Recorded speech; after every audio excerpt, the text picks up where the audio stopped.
Salut à tous, c'est Nico et bienvenue pour cette nouvelle vidéo. On va passer en revue l'intégralité du nouveau codex World Eaters avec les vrais points de sortie, pas les points du codex qui sont toujours faux. Détachement, unité, on va tout regarder. On commence par la règle d'armée qui a été modifiée par rapport à l'index. Alors vous avez toujours les bénédictions de Khorne, vous jetez toujours 8d6 au début du round, et en fonction des doubles et des triples que vous obtenez, vous pouvez déclencher jusqu'à 2 effets sur toute l'armée jusqu'à la fin du round. Si vous faites double 1 ou mieux, vous pouvez relancer les charges. Si vous faites double 2 ou mieux, vous pouvez avoir une portée d'engagement ou de consolidation de 6 pouces au lieu de 3 pouces. Double 3 ou mieux, vous pouvez combattre en mourant sur un 4+. Double 4 ou mieux, ou n'importe quel triple, vous vous donnez touche soutenue en mêlée. Double 5 ou mieux, ou alors un triple 2 ou mieux, touche fatale en mêlée, et si vous faites double 6 ou triple 3 ou quoi que ce soit d'autre, vous avez blessure dévastatrice en mêlée seulement contre l'infanterie.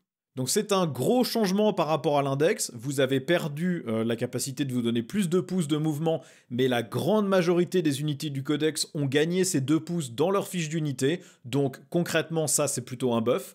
Vous pouviez avoir un insensible à 6+, ou améliorer l'insensible de 1 si l'unité en avait déjà, ça vous pouvez plus faire, ça risque de faire un petit peu mal en termes de solidité. Vous perdez aussi l'avance et charge, ça fait assez mal sur l'armée, mais votre portée de mouvement elle est tout le temps améliorée de 2 pouces. Et puis vous avez quand même la capacité à gagner plus de mouvement sur les consolidations et les engagements, donc l'ennemi doit jouer en laissant 7 à 8 pouces entre chaque unité pour ne pas se faire consolider dessus en permanence. À partir du moment où vous avez activé ce buff de 6 pouces de engagement et consolidation, ça veut dire que toutes les unités ennemies qui sont à 6 pouces les unes des autres sont potentiellement vulnérables pour se faire consolider dessus, donc c'est une énorme portée de menace pour toute l'armée adverse. Donc en termes de résistance et d'alpha strike, vous avez perdu des capacités, vous pouvez plus vraiment dès le tour 1 foncer comme un malade et charger avec 1 ou 2 unités, ça va être plus difficile. Vous résistez un petit peu moins, par contre toute votre armée bouge en règle générale plus vite, et puis vous avez quand même de bons outils pour taper encore plus fort au corps à corps et vraiment menacer le plan de jeu adverse, il va falloir qu'il joue avec chaque unité très espacée. Au niveau des détachements, on commence par la bande de Berserk, c'est le détachement de l'index mais un peu modifié. Maintenant vous allez gagner plus 2 en force et plus une attaque sur chaque unité World Eaters qui a fait un mouvement de charge dans ce tour. Donc c'est mieux qu'en index, puisqu'en index vous aviez plus 1 à la force et plus une attaque, mais les unités qui en bénéficiaient le plus ont perdu 1 en force, notamment les berserk qui sont passés force 4 et non force 5. Ça marche évidemment que quand vous avez chargé, donc ça marche aussi sur une intervention héroïque. Ça reste un très bon détachement pour cette armée, son kit de stratagème est toujours bien, c'est polyvalent, c'est le détachement de base qui booste toute l'armée tranquille et qui booste ce que vous avez envie de faire avec cette armée, c'est-à-dire charger. Pour les stratagèmes, le premier c'est l'offrande de sang, c'est le même qu'en index, pour 1 CP, vous rendez un objectif sticky à n'importe quelle phase où l'ennemi a détruit une de vos unités World Eaters qui contrôlait un objectif et qui était sur cet objectif.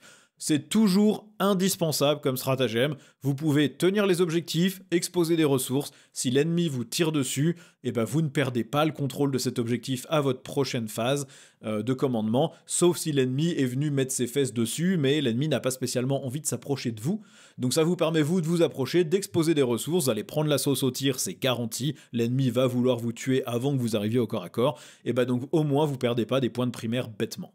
Le second stratagème, c'est la résistance enragée. Ça coûte 2 points de commandement et ça vous donne -1 dégâts en mêlée sur une unité World Eaters qui se fait attaquer par l'ennemi. Évidemment, ça ne peut pas amener à 0 dégâts, -1 dégâts, c'est toujours capé à 1. Ça marche sur n'importe quelle figurine, vous pouvez mettre ça sur Angron, sur un Seigneur des Crânes, sur des Octoliers, peu importe. Donc ça va être un outil extrêmement polyvalent, même sur des Berserk qui se font taper dessus avec du dégât 2, et bah soudainement c'est plus que du dégât 1, donc les stats sont pas du tout les mêmes.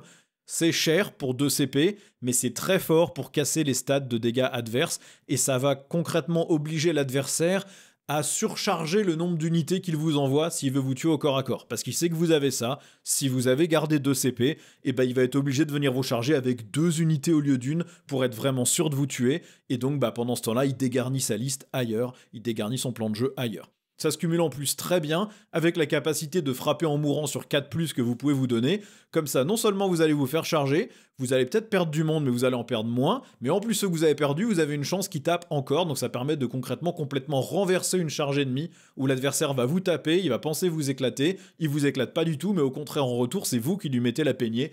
Et ça, c'est le genre de situation qu'on apprécie le plus dans le jeu, puisque l'ennemi a exposé des ressources, a sacrifié son plan de jeu, mais en plus, c'est vous qui avez tirer avantage de la situation. On a ensuite Hack and Slash que je ne sais pas traduire en français. On va appeler ça, je sais pas, taper et découper. Pour 1 point de commandement, vous gagnez +1 à la PA de toutes les armes de mêlée des figurines de l'unité que vous avez ciblée. Ça marche sur n'importe quelle unité World Eaters qui a chargé à ce tour. Donc ça vous donne par exemple des berserks qui se retrouvent PA-2, ce qui fait que pour déchiqueter du Space Marine, voire du Terminator, c'est nettement plus efficace.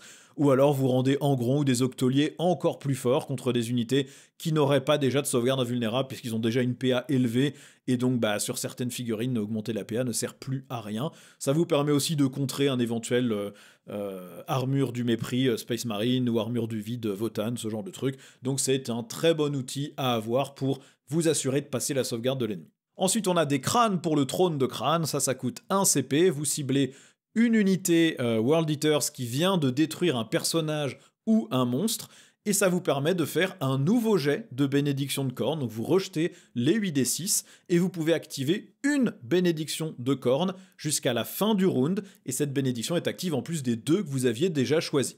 Donc en gros, à une phase de mêlée, que ça soit la vôtre ou celle de l'adversaire, vous frappez, vous tuez un personnage ou un monstre, attention, il faut que ça soit une figurine personnage, pas une unité personnage, et vous faites votre petit jet et vous vous donnez un petit bonus. Alors, ça vous permet d'aller chercher potentiellement votre engagement de 6 pouces pour l'unité qui vient de détruire la cible si vous ne l'aviez pas activé.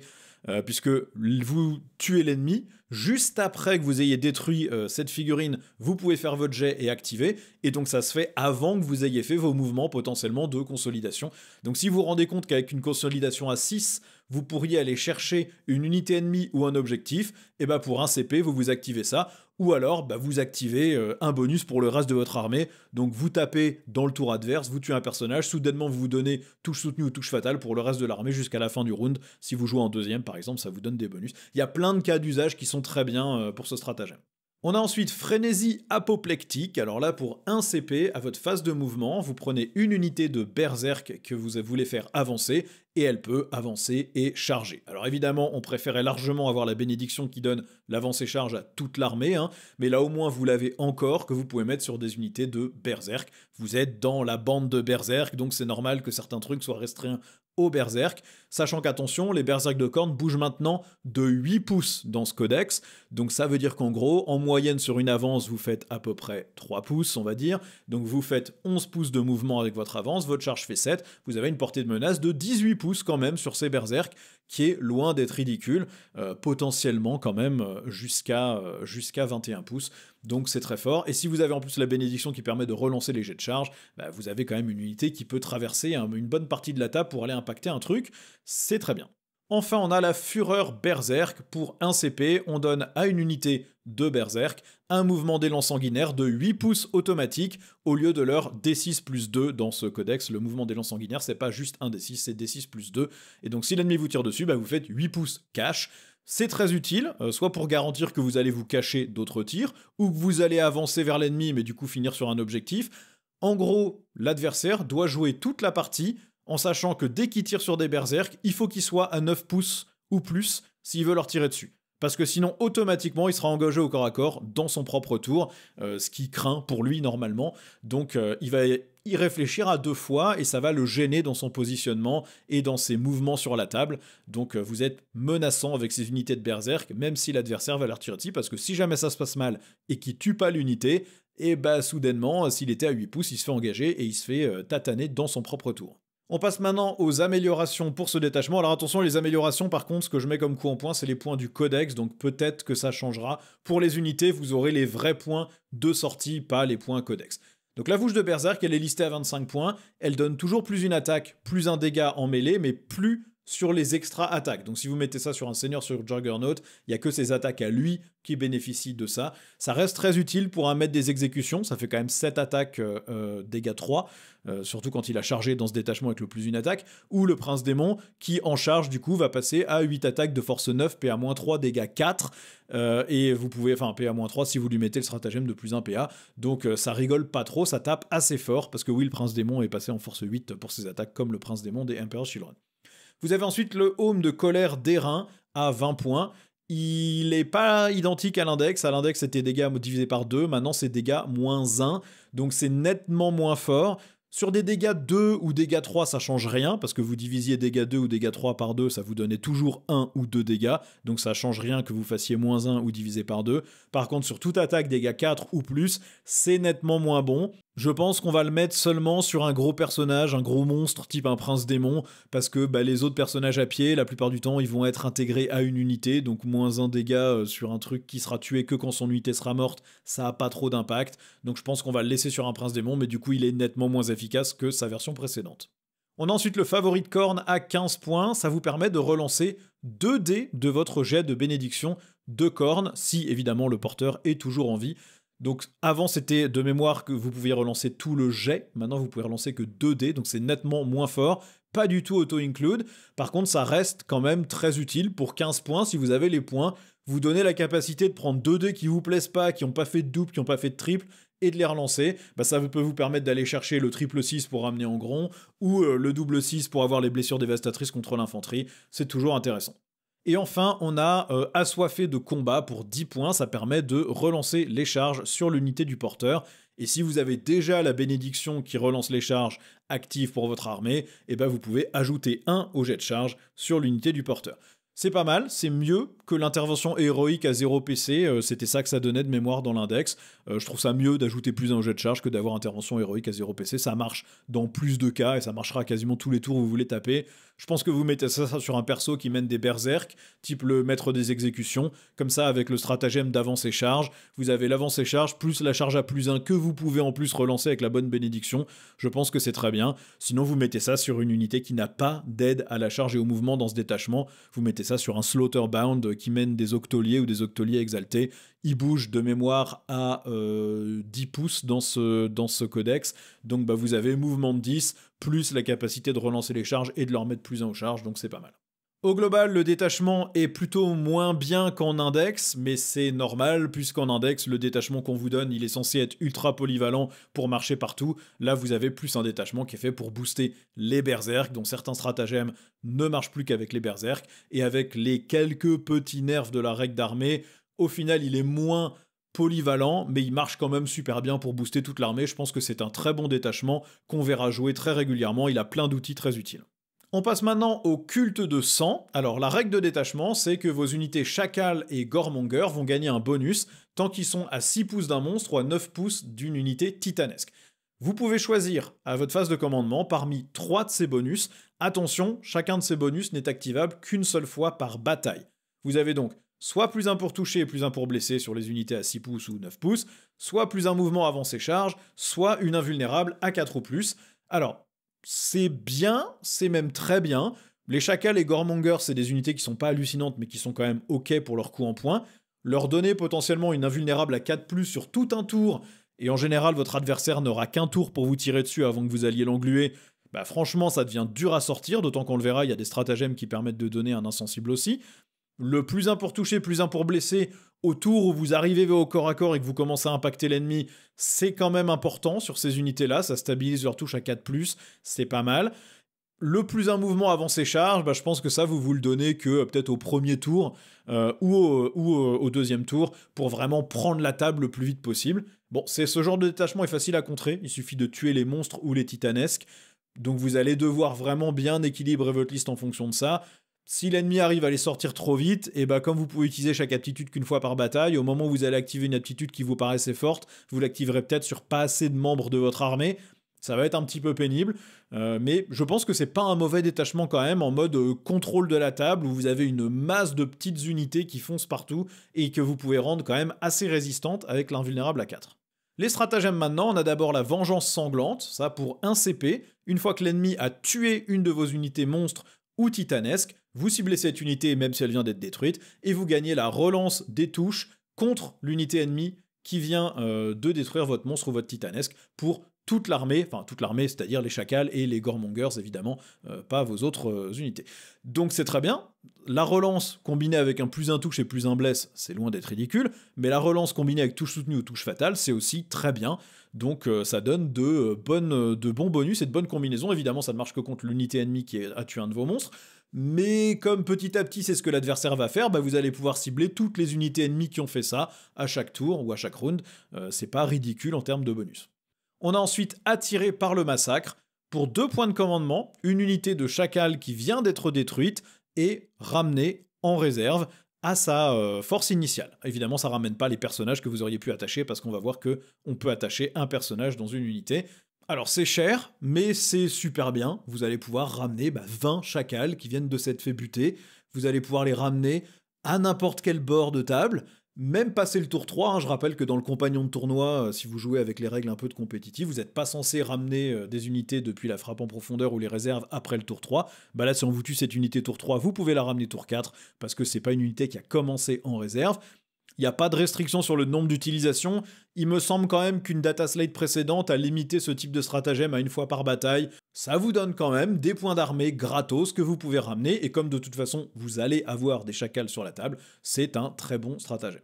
On a ensuite Dans l'ombre d'Idole d'Airain pour 1 CP en phase de tir ennemi ou en phase de corps à corps. Une unité de chacal ou de goremongers va gagner un insensible à 6 contre les attaques ennemies. Et c'est un insensible à 5 s'ils sont à portée d'un monstre ou d'un titanesque, donc 6 pouces d'un monstre ou 9 pouces d'un titanesque. Donc imaginez que vous ayez donné votre petit bonus d'invulnérable à 4+, et que vous vous donniez en plus du coup l'insensible à 5+, ça va être stupidement difficile à sortir de la table. Une unité de 20 chacals avec l'invuln à 4, l'insensible à 5, il va falloir quand même envoyer du dégât pour les dégager, et si l'ennemi vous tue, pour 2 CP, vous ramenez l'unité entière en réserve. Donc ça va être une armée qui potentiellement peut être vraiment compliquée à enlever de la table avant qu'ils viennent vous engluer au corps à corps et du coup vous empêcher de scorer et de faire quoi que ce soit. Je pense que le bon jeu avec ce détachement, c'est du jeu contrôle de table avec des énormes trucs durs à sortir qui donnent une invuln à 4 et vous spammez un peu ce stratagème de l'insensible à 5 sur l'unité la plus critique à chaque fois que l'adversaire attaque et vous ramenez celle qui a été détruite et qui aurait pas dû. Franchement, ça va être compliqué d'affronter ça, je pense. On a ensuite la Horde assoiffée de sang. Pour 1 CP, à la phase de mêlée, votre unité de chacal ou de goremonger qui n'a pas encore frappé et est au corps à corps avec l'ennemi gagne une portée d'engagement de 3 pouces au lieu de 1 pouce. Donc en gros, ça lui permet de faire taper plus de monde qui était à l'arrière de l'unité et qui n'était pas capable de venir cogner. Et là, soudainement, vous mesurez 3 pouces et tout ça, ça peut taper. Ça vous permet pas par contre d'aller taper une unité avec laquelle vous n'êtes pas en portée d'engagement, vous n'êtes pas dans sa portée d'engagement à elle. Donc si vous avez chargé une unité ennemie, vous pouvez taper cette unité dans vos 3 pouces, vous pouvez aller chercher une portée d'engagement de 3 pouces. Par contre, une unité ennemie avec laquelle vous n'êtes pas rentré dans ces 1 pouce, celle-là, vous pouvez pas la taper même si elle est à 3 pouces de vos figurines. Ils ont bien précisé ça pour éviter que ça permette d'aller faire des espèces de réactions en chaîne un petit peu compliquées. Ça reste un très bon stratagème parce que quand vous avez une unité de 20 chacals qui débarquent et qui chargent, c'est bien de pouvoir vous assurer que les 20 peuvent taper. On a ensuite Ne décevez pas le dieu du sang, ça vous coûte 1 CP aussi, vous ciblez des chacals ou des goremongers, c'est logique dans ce détachement. Jusqu'à la fin de la phase, à chaque fois qu'une figurine de l'unité fait une attaque, vous relancez les 1 pour toucher, ou vous relancez toutes les touches si vous êtes à 6 pouces d'un monstre ou 9 pouces d'un titanesque. Donc là, si vous aviez le plus 1 pour toucher, le plus 1 pour blesser comme bonus d'armée, et que vous vous donnez en plus la relance des touches entières, avec touche soutenue ou touche fatale par exemple, si vous avez ça dans vos bénédictions, soudainement ça commence à être pas mal. Vous avez stabilisé la touche à 4 en la passant à 3 avec la règle de détachement, et en plus vous relancez les touches, et en plus vous avez touche soutenue ou touche fatale en bénédiction de corne. Ça commence à pas trop rigoler en termes de volume de dégâts potentiel. Donc certes c'est un CP, c'est une seule unité par phase de combat, mais ça peut vraiment augmenter la capacité de dégâts de ces petites unités de cultistes. On a ensuite l'Idole d'Airain, ça vous coûte 2 CP. À votre phase de commandement, vous ciblez un monstre ou une unité titanesque de votre armée et vous lui donnez un autre bonus de détachement à la place de celui qui a été choisi pour le reste de l'armée. Donc toutes les unités qui sont à portée de ce monstre ou de cette unité titanesque vont gagner un bonus différent de ce que l'armée a gagné. Alors ça s'utilise une seule fois par bataille. Pourquoi est-ce que c'est 2 CP? Là, j'avoue, je sais pas trop. Si ça avait été en plus du bonus qui est déjà actif, d'accord. Mais en remplacement du bonus déjà actif, je trouve que c'est un peu cher. Faut quand même pas oublier que ça ne booste que des unités de Chacal ou de Goremongers. C'est pas les unités les plus élites et les plus incroyables. Elles deviennent dangereuses que grâce au bonus. Donc 2 CP, ça me semble un petit peu cher quand même.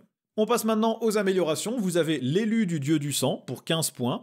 Ça, en gros, ça augmente la portée des auras autour du monstre qui porte cette amélioration. Ça augmente de 3 pouces. Donc ça veut dire qu'en gros, les buffs sont donnés à 9 pouces du monstre au lieu de 6 pouces. Donc à 9 pouces de votre prince démon, hein, globalement. Je pense qu'on va le prendre à chaque fois pour garantir les bonus, avoir plus de latitude de jeu, pouvoir être un petit peu plus flexible sur le positionnement. Je pense que celui-là est très bien. Vous avez ensuite le Seigneur Boucher, ça coûte 10 points seulement, ça va sur un personnage infanterie seulement, et ça permet à ce personnage de rejoindre des Chacals ou des Goremongers, et s'il rejoint les Goremongers, il gagne Infiltrateur, puisque cette unité l'a déjà, donc ça permet de garder cette aptitude. Ça permet de buffer les unités cultistes avec des relances des charges, des relances de touches en fonction de ce que vous avez mis comme personnage. C'est pas mal, je pense que ça vaut le coup de le prendre aussi pour avoir au moins une de vos unités de peut-être de 20 cultistes qui a vraiment un gros buff, je pense que c'est bien. On a ensuite Forme d'airain à 25 points, ça va sur un monstre seulement. Vous lui donnez plus 1 d'endurance et un insensible à 5. Bon bah ça c'est indispensable, hein. L'ennemi va cibler vos monstres et vos titanesques, les rendre plus costauds c'est bien. Vous pouvez passer un prince démon à endurance 11 avec une sauvegarde à 2, une invulnérable à 4 et un insensible à 5. Soudainement ça devient quand même pas la même chose à sortir. Vous pouvez avoir un prince démon ailé qui du coup passe le palier de l'endurance 10, ce qui est pas mal pour résister à des Melta, pour résister à des roquettes orques, ce genre de trucs. C'est très bien, je pense que celui-là, vous allez le prendre à chaque fois. Enfin, on a le massacre stratégique, ça c'est pour 20 points, ça vous permet de redéployer jusqu'à 3 unités Chacal ou Goremongers. C'est utile, mais c'est pas indispensable puisque ça se fait toujours avant de savoir qui commence. Donc comme de toute façon vous allez avoir votre zone de déploiement complètement paquée de petits cultistes et que vous allez jouer sur le blocage de mouvement à la survivabilité, bon, ça peut être utile pour vous assurer d'engluer l'ennemi là où vous en avez besoin, mais globalement, je pense que les 3 autres seront plus importants. Vous allez jouer une armée où vous n'aurez pas beaucoup de personnages. Vos personnages, ça sera probablement plutôt des princes démons. Et donc, bah, entre guillemets, gâcher un de vos princes démons avec cette aptitude-là, au lieu de lui donner, par exemple, le plus 1 endurance, Feel No Pain, bon, je sais pas si ça vaut le coup. Le détachement suivant, c'est votre détachement démon. Sa règle, elle est simple, vous pouvez inclure 1000 points de démons de corne, seulement parmi les fiches incluses dans le codex, donc ça restreint quand même, vous avez que 5 datasheets. Ces démons n'ont pas accès au bonus de la règle d'armée, ils ne gagnent pas les bénédictions de corne.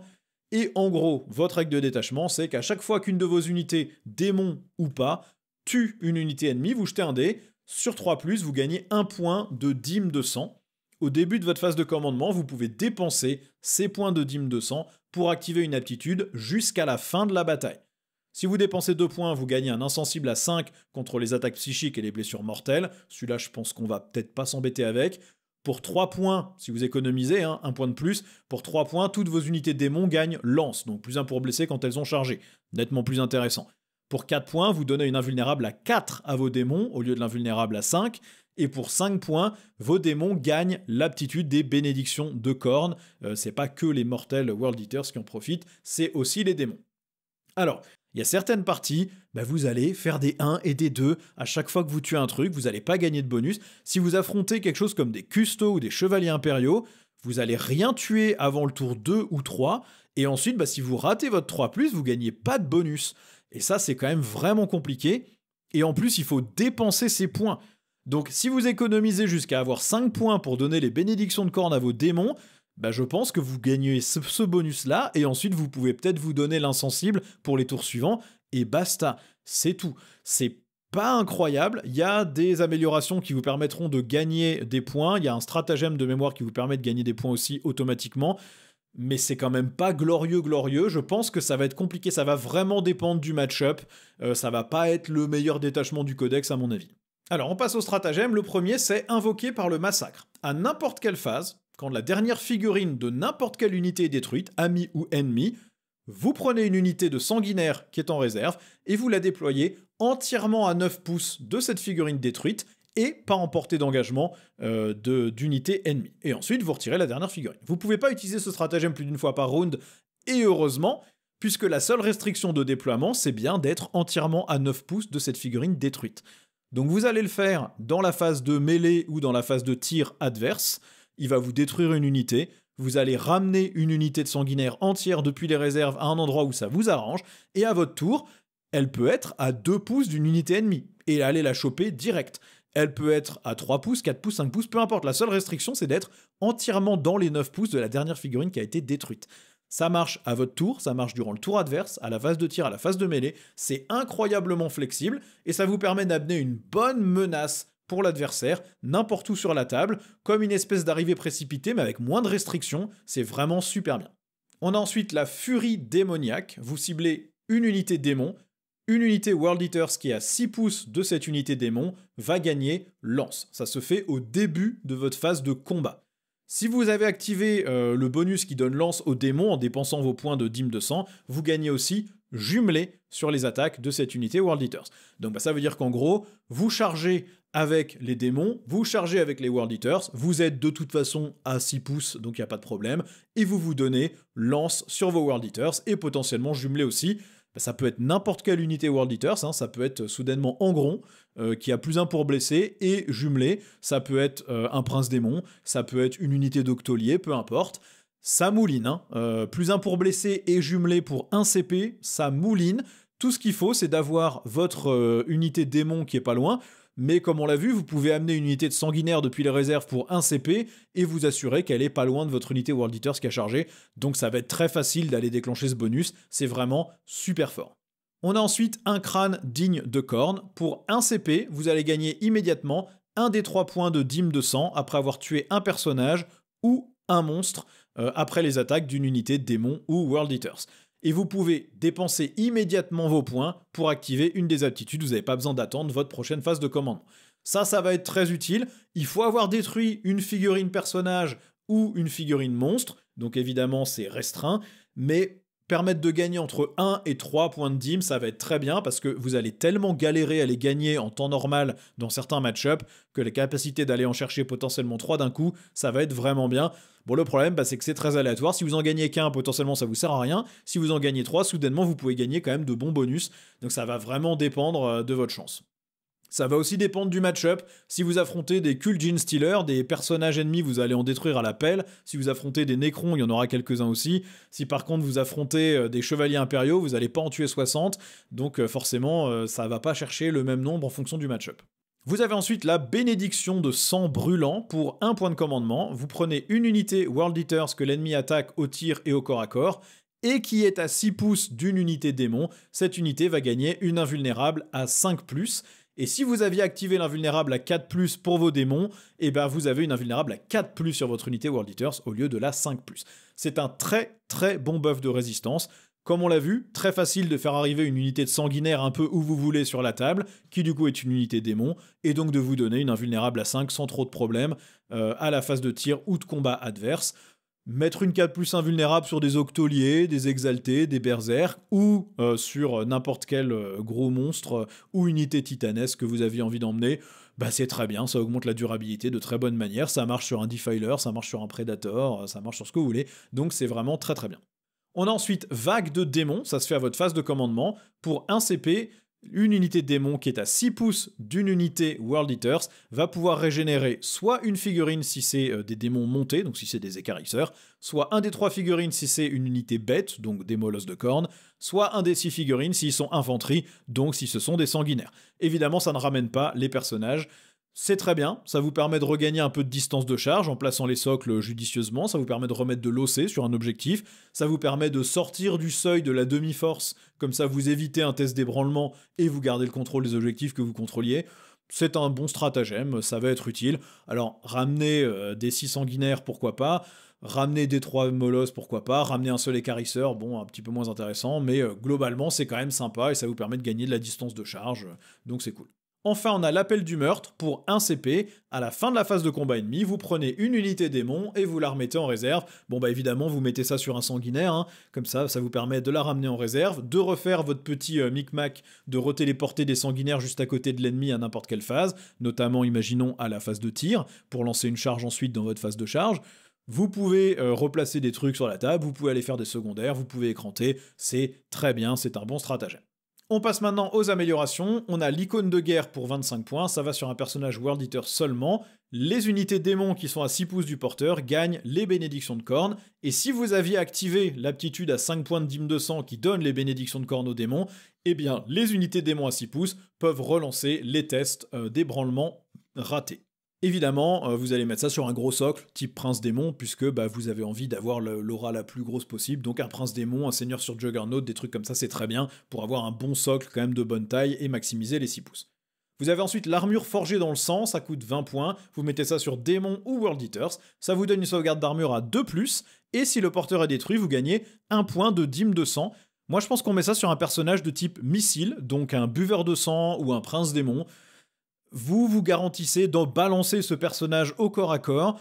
Si jamais il est détruit, vous pouvez invoquer des sanguinaires qui débarquent. En plus, vous avez gagné un point de dîme que vous pouvez dépenser à votre phase de commandement pour activer un truc. Vous avez tellement peu de chances de gagner les points de dîme dans certains match-ups que je pense que celui-là, vous allez prendre à chaque fois. La sauvegarde à 2+ en plus ne gâche rien, donc c'est vraiment très bien. Vous avez ensuite Disciple de Corne pour 15 points, ça va sur un seigneur sur Juggernaut. Ça permet de mener les écarisseurs ou les chiens de corne avec ce personnage. Par contre, ce personnage gagne les mots-clés Blood Legions, donc ça devient un démon, plus un World Eaters, donc il gagne plus les bénédictions de corne, et il gagne par contre la frappe en profondeur, ce qui lui permet de se déployer correctement. Moi je trouve ça pas mal, ça permet enfin d'avoir un personnage qui mène les écarisseurs, même si on aurait plutôt préféré avoir des berserks sur Juggernaut comme nouvelle unité dans le codex et que le seigneur sur Juggernaut puisse mener ça, mais bon, au moins ça permet de mener des machins sur Juggernaut avec un personnage sur Juggernaut. C'est aussi intéressant de pouvoir mener les chiens de corne parce que ça veut dire que vous pouvez remettre votre perso en réserve, puisque c'est l'aptitude des molosses de corne, vous le remettez en réserve, vous le redéployez et donc vous avez toujours cette petite menace de charge, même si c'est qu'à 9 pouces, qui est loin d'être ridicule. Donc bon, c'est pas mal, c'est pas mal. Enfin, on a la lame sanglante infinie ou la lame de l'exsanguination infinie, un truc dans le genre. Ça va sur un personnage World Eater seulement. Vous gagnez plus une attaque, plus un en force, plus un dégât sur les armes de mêlée du porteur. Et à chaque fois que le porteur détruit une unité ennemie avec une attaque de mêlée, vous gagnez automatiquement le point de dîme au lieu de jeter votre dé sur un 3+. Donc je pense qu'on va le mettre sur un prince démon pour avoir un personnage autonome qui va taper ultra fort. Le prince démon, on a modifié un petit peu ses profils d'attaque. Maintenant, il aurait, avec cette amélioration, 9 attaques de force 9, PA-2, dégâts 4, ou 17 attaques de force 7, PA-1, dégâts 2. Il vous lave des packs de Space Marines à lui tout seul sans aucun problème, et du coup, il gagne son petit point de dîme de sang. C'est pas mal du tout. Et puis, profitez-en, s'il a tué un personnage ou un monstre, vous utilisez en plus pour un CP le stratagème pour gagner des 3 points en plus. Donc, loin d'être ridicule, vraiment loin d'être ridicule.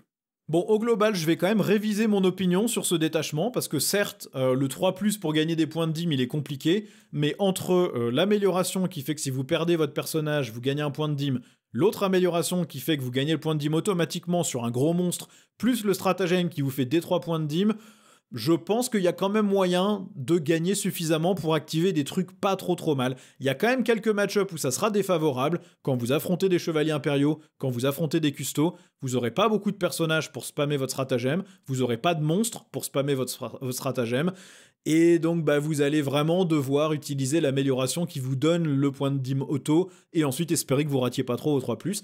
Mais finalement, les stratagèmes sont quand même vraiment bons dans ce détachement, les améliorations sont vraiment pas mal, donc je pense qu'il a quand même beaucoup de jeux, je pense qu'il est nettement meilleur que le détachement démon des Emperor's Children.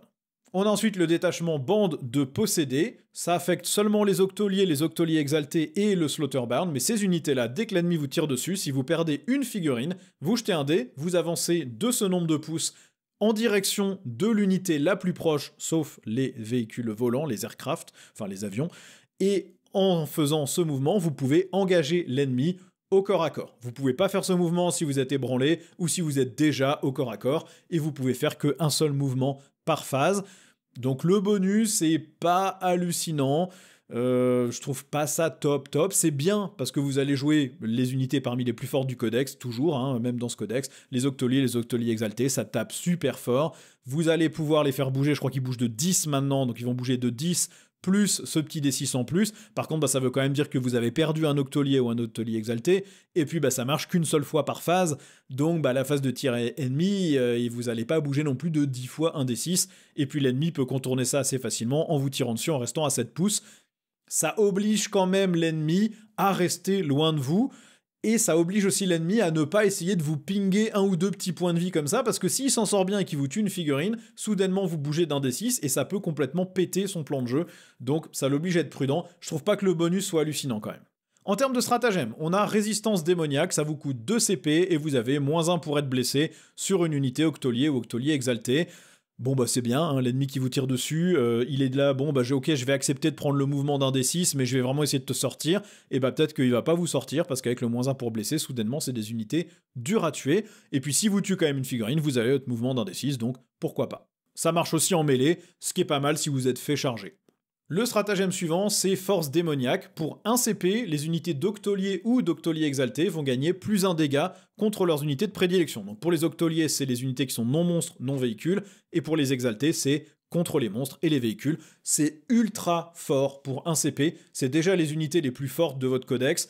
Les octoliers dans ce codex, ils sont 5 attaques, force 8, PA-2, dégâts 2, donc là ils passent dégâts 3 pour affronter du Space Marine, pour affronter des montées, tout ce qui est ni monstre ni véhicule, donc vous allez laver des packs entiers de Terminator et de Space Marine sans vous poser de questions.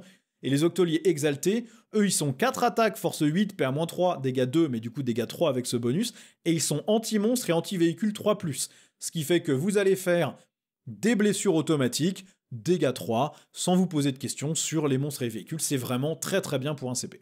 Ensuite, on a la Furie Immortelle pour 2 CP à la phase de combat. Vous ciblez des octoliers ou des exaltés, et en gros, cette unité peut taper en mourant sans jeter de dés. Vous n'avez pas besoin de faire un 4+. Si vous n'aviez pas la bénédiction frappe en mourant 4+, active pour votre armée, et bah soudainement, pour 2 CP, l'ennemi peut vous avoir chargé, tapé, et bah vous en fichez, vous allez de toute façon le sortir sans vous poser de questions. C'est vraiment très très bien. Imaginons qu'un ennemi veuille détruire votre dernier octolier exalté en faisant un tank shock, bah ok, mais s'il reste que 4 ou 5 PV sur ce véhicule, vous allez le démolir quand même en retour, et donc vous pouvez quand même vraiment changer les choses. C'est un très bon stratagème, 2 CP c'est cher, mais pour moi c'est la meilleure version de cette aptitude. On a ensuite manifestation rapide. Pour 1 CP, vous prenez une unité d'octolier exalté qui est en réserve, vous la faites arriver en frappe en profondeur, elle peut arriver à 3 pouces des unités ennemies dans votre phase de mouvement. Ça marche pas pour une arrivée précipitée évidemment. Vous pouvez pas charger à ce tour-ci, ce qui fait que votre unité elle est quand même exposée à un retour de flamme assez violent au tour d'après de l'adversaire. Vous pouvez pas charger, donc vous pourrez pas vous mettre au contact. Par contre, vous pouvez l'utiliser pour placer une unité d'octolier exalté dans un endroit qui est ultra menaçant pour l'adversaire, ce qui va obliger l'adversaire à revenir en arrière pour la gérer. Ou vous pouvez vous coller à 3 pouces de l'ennemi, ce qui fait qu'il va être obligé de se barrer loin de vous pour vous tirer dessus, parce que s'il ne le fait pas, et ben vous avez votre mouvement de D6 pouces qui va vous permettre de l'engager au corps à corps. Bon, maintenant, Games Workshop n'aime pas les FEP à 3 pouces, donc est-ce qu'ils vont pas le changer en le passant à FEP à 6, mais du coup avec l'autorisation de charger? Ça, on verra dans le futur. Pour l'instant, il n'y a pas forcément des cas d'usage incroyables pour ce stratagème, mais en même temps, c'est une menace directe. L'ennemi doit gérer votre unité qui vient d'apparaître. C'est une unité qui est costaud. S'il tire dessus, vous bougez de D6 pouces. Ça peut l'obliger à s'enfuir d'un objectif ou à abandonner une action qu'il faisait pour un secondaire qui se marquait qu'à la fin de votre tour. Voilà, il y a quelques trucs qui peuvent être pas mal. On a ensuite Prédateur du Warp. Pour 1 CP, une unité de possédé, donc octolier ou octolier exalté, peut passer à travers les figurines ennemies à la phase de mouvement, quel que soit le type de mouvement, normal, avance, retraite, ou sur un mouvement de charge, à votre phase de charge évidemment. Ça vous permet donc de traverser n'importe quelle unité, sauf les monstres et véhicules, mais ça vous permet quand même de passer un petit cordon, si l'ennemi avait voulu se protéger de vos charges avec des petits cordons d'infanterie pourris, et ben si vous avez la place de finir votre mouvement hors de portée d'engagement de ce petit cordon, et ben soudainement vous allez charger un truc qui est derrière. Ça vous permet aussi de vous replier d'un corps à corps sans test de fuite désespéré, même si l'ennemi vous a englué ou encerclé avec de la petite infanterie. Je pense que ça va être utile, c'est pas forcément crucial, ça dépend des match-ups, mais quand vous en avez besoin, vous êtes content de l'avoir, ça vous permet aussi d'automatiquement réussir les tests de fuite désespérés, voilà. Si vous êtes bloqué au corps à corps contre une unité qui vous empêche de vous replier, bon, c'est quand même des octoliers, normalement vous tapez et vous les tuez, mais il y a peut-être des cas où vous avez plutôt envie de vous barrer, et dans ce cas-là, ça peut marcher. On a ensuite Violence Atroce, ça c'est pour 1 CP, à la phase de commandement adverse, vous prenez une unité possédée, donc octolier ou exalté, toutes les unités ennemies qui sont au corps à corps avec vous doivent faire un test d'ébranlement à -1. Bah ça c'est super utile parce que ça peut empêcher l'adversaire de scorer pendant son tour. Si vous aviez chargé sur un objectif et qu'il espérait garder le contrôle, et ben en fait peut-être qu'il le perd à -1. Bon, le résultat est non garanti, mais ça marche quand même pas mal. La problématique, c'est plutôt que si vous êtes au corps à corps avec l'ennemi, vous l'avez probablement chargé à votre tour, et en général, quand vous avez chargé avec des octoliers ou des octoliers exaltés, ce que vous avez chargé, ça devrait être mort. Mais si jamais les choses ont mal tourné, ça vous permet quand même d'empêcher l'adversaire de marquer certains primaires, donc c'est situationnel, mais c'est pas mal. Les améliorations maintenant, on a la vigueur maléfique pour 30 points, vous mettez ça sur un Slaughterbound, donc le nouveau personnage qui mène les octoliers ou octoliers exaltés. L'unité du porteur fait toujours un 6 sur ses mouvements d'élan sanguinaire que le détachement vous donne. Bah ça, vous le prenez à chaque fois, vous vous garantissez cette portée de menace systématique. La règle des 6 pouces sur ces unités d'octoliers, elle n'est pas incroyable, mais du coup, quand vous savez que c'est 6, et bah soudainement, l'adversaire est obligé de jouer avec ce 6. Il peut pas se dire, bon, je me mets à 5, comme ça, il y a quand même toutes les chances que ça passe pas. Il est obligé de se mettre à 7 pour être sûr que vous puissiez pas le choper. Enfin, en tout cas, à plus de 6,9. Et donc, bah, voilà, ça reste quand même une petite menace en plus, même si c'est cher. Clarté meurtrière ensuite pour 15 points, vous mettez ça sur un démon seulement, donc un Slaughterbound ou un prince démon. De mémoire, c'est les deux seuls personnages qui ont le mot-clé démon. Ça va générer un point de commandement sur 4+, quand l'unité du porteur tue une unité ennemie. C'est utile, vous n'avez pas beaucoup de générateurs de points de commandement, World Eaters, de mémoire vous avez une unité qui vous permet de le faire peut-être, et encore je suis même pas sûr, je me souviens plus. Je crois que vous avez vraiment pas beaucoup de générateurs de CP, donc avoir ça, pourquoi pas, c'est un détachement où il y a beaucoup de stratagèmes à 2 CP, donc ça va être utile à prendre je pense si vous voulez jouer ça. Ensuite, on a Focus Frénétique pour 20 points, ça va sur un démon seulement, l'unité du porteur fait des critiques sur 5+, au lieu de 6. Vous mettez ça évidemment sur un Slaughterbound dans des octoliers ou octoliers exaltés, vous prenez la bénédiction touche fatale ou touche soutenue, vous les déclenchez sur des 5+, c'est très bien, c'est très fort, auto-include dans ce détachement. Et enfin, on a Destruction Violente pour 10 points, ça va seulement sur un démon. La destruction néfaste de ce démon se déclenche sur 2+, et fait D3 plus 1 dégâts, au lieu de juste D3. Vous allez mettre ça si vraiment vous avez envie et que vous avez les points sur un prince démon qui est un missile. Il va aller tabasser et se faire péter au milieu de l'ennemi. C'est fun, mais c'est loin d'être indispensable. Si vous voulez juste garantir que quand on vous détruit votre prince démon, ça explose, ou votre Slaughterbound après que l'ennemi ait massacré vos octoliers et ensuite votre personnage, vous voulez que ça explose, bon pourquoi pas. C'est seulement si vous avez les points et que vous n'avez pas déjà mis 3 autres améliorations, quoi. Bon, ce détachement, il a de bons outils, par contre la règle de détachement est pas hallucinante à mon sens.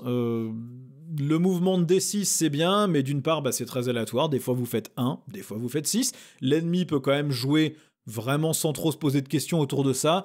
Maintenant c'est quand même une armée où vous allez foncer vers l'adversaire, c'est des unités qui bougent déjà de 10 pouces, donc ça force l'adversaire à tout le temps se tenir loin de vous, il peut pas vous tirer dessus comme il veut.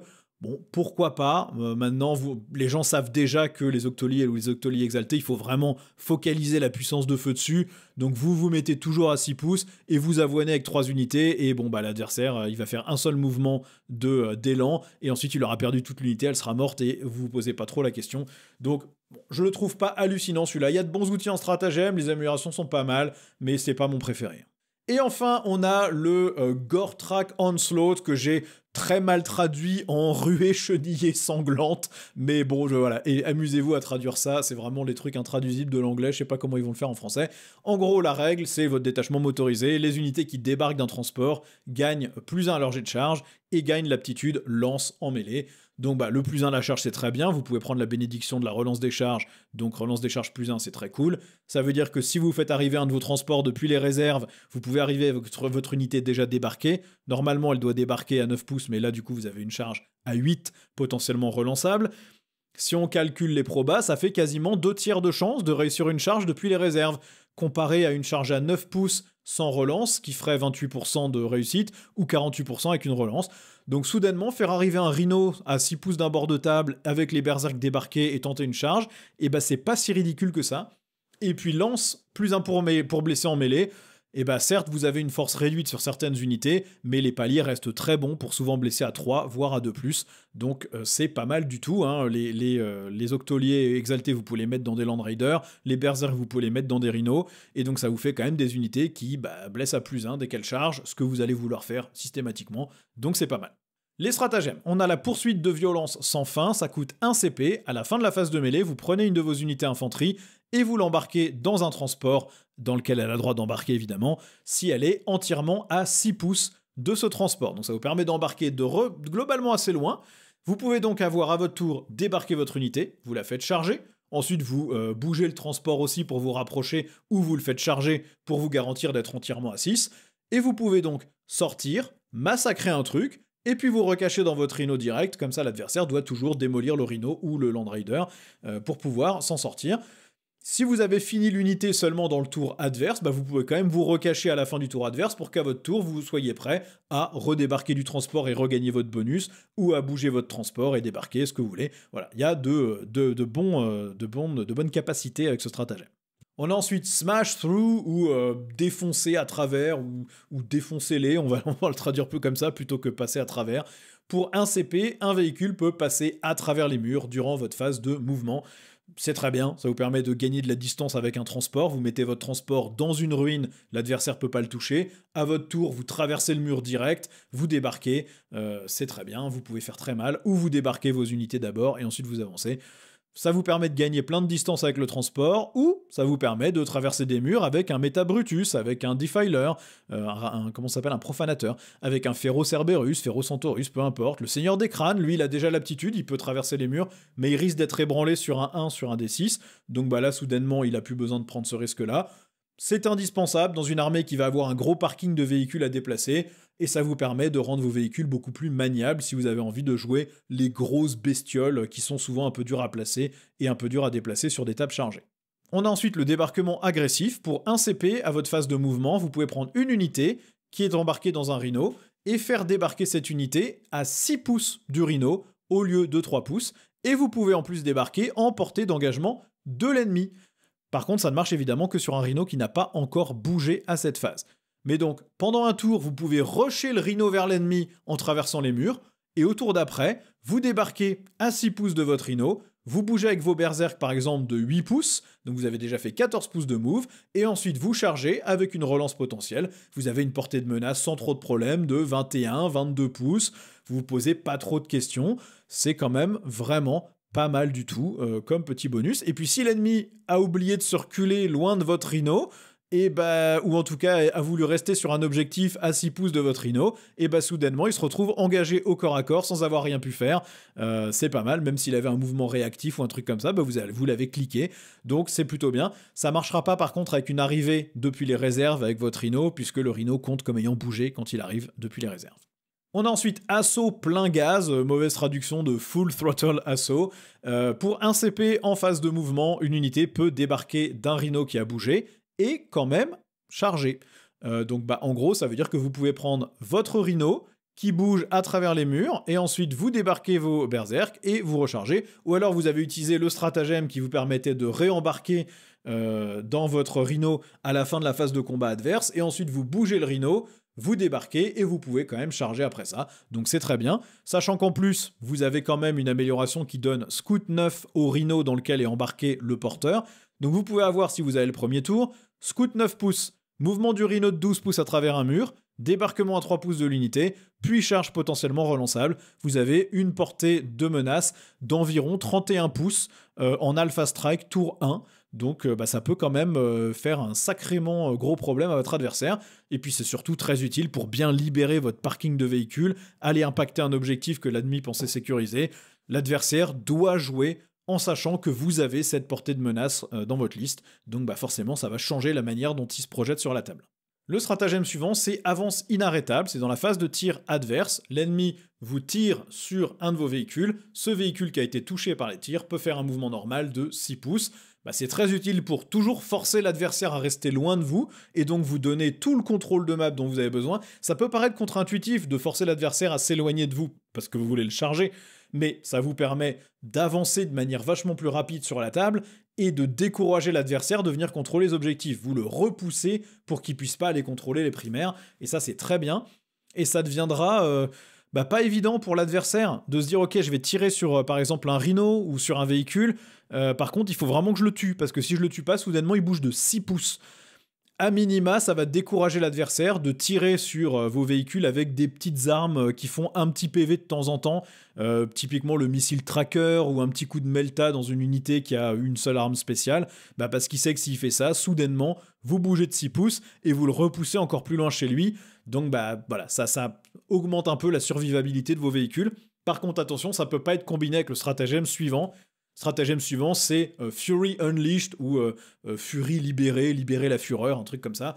Pour un CP, il y a un rhino sur lequel l'adversaire a tiré mais qui n'a pas été détruit, et vous pouvez faire débarquer une unité de berserk de ce rhino, qui peut ensuite faire un élan sanguinaire de D6 plus 2 pouces. Donc vous comprenez pourquoi on ne peut pas le combiner avec le précédent, parce que sinon on vous tire dessus, vous bougez de 6 pouces, et ensuite vous faites débarquer vos berserks qui bougent de D6 plus 3, donc vous avez soudainement une portée de menace de minimum 12 pouces et potentiellement jusqu'à 17, ça serait vraiment dingo, donc c'est normal que ça soit pas autorisé. Bon, ce stratagème reste quand même très très bon. Si l'ennemi shoot le rhino avec un véhicule qui est au corps à corps avec ce rhino, vous avez chargé par exemple un véhicule ennemi avec votre rhino, bah, vous pouvez débarquer au corps à corps avec vos berserks grâce à le petit mouvement d'élan sanguinaire. Si l'ennemi tire sur votre rhino et qu'il en est un peu trop près, c'est quand même potentiellement 8 pouces, bah les berserks peuvent aller le chercher. Il y a 3 pouces de débarquement quand les berserks sortent du rhino, plus 3 pouces minimum sur l'élan sanguinaire. Donc vous avez au minimum 6 pouces de menace. Faut que l'ennemi vous tire dessus à plus de 6 pouces, voire même potentiellement plutôt 7, pour éviter que vous alliez en portée d'engagement avec lui. Et puis ça, c'est si vous faites 1 sur votre D6 de mouvement, vous pouvez quand même aller chercher jusqu'à 11 pouces de portée de menace, 8 plus les 3 pouces de débarquement du rhino. Donc c'est vraiment très très bien comme stratagème, et ça rend vos véhicules ultra menaçants. Les améliorations maintenant, on a la ruée meurtrière. Pour 5 points seulement, l'unité du porteur n'est pas ciblable par le tir en état d'alerte après avoir débarqué d'un transport. Des berserks, ça résiste assez mal aux lance-flammes lourds, par exemple, d'un Land Raider Redeemer ou de trucs comme ça. Donc c'est très bien d'avoir ça. Pour 5 points seulement, c'est auto-include. Je pense que le prix est faux, je pense qu'il sera modifié par Games Workshop. Ça me paraît vraiment pas assez cher. Toutes les armées qui ont ce genre de truc, ça coûte plus cher, c'est 15 points, 20 points. Ça me paraît très étonnant à 5 points. Ensuite, on a déploiement agressif, ça coûte 20 points. Le transport dans lequel le porteur est embarqué gagne l'aptitude Scout 9. Ça vous donne donc un mouvement Scout qui est très très utile, comme on l'a vu avec le stratagème précédent. Vous avez votre mouvement Scout de 9 pouces, un mouvement de Rhino de 12, un débarquement et une charge. Vous pouvez quand même aller rusher tour 1, c'est très bien. Ensuite, on a Infusion Infernale, ça coûte 25 points.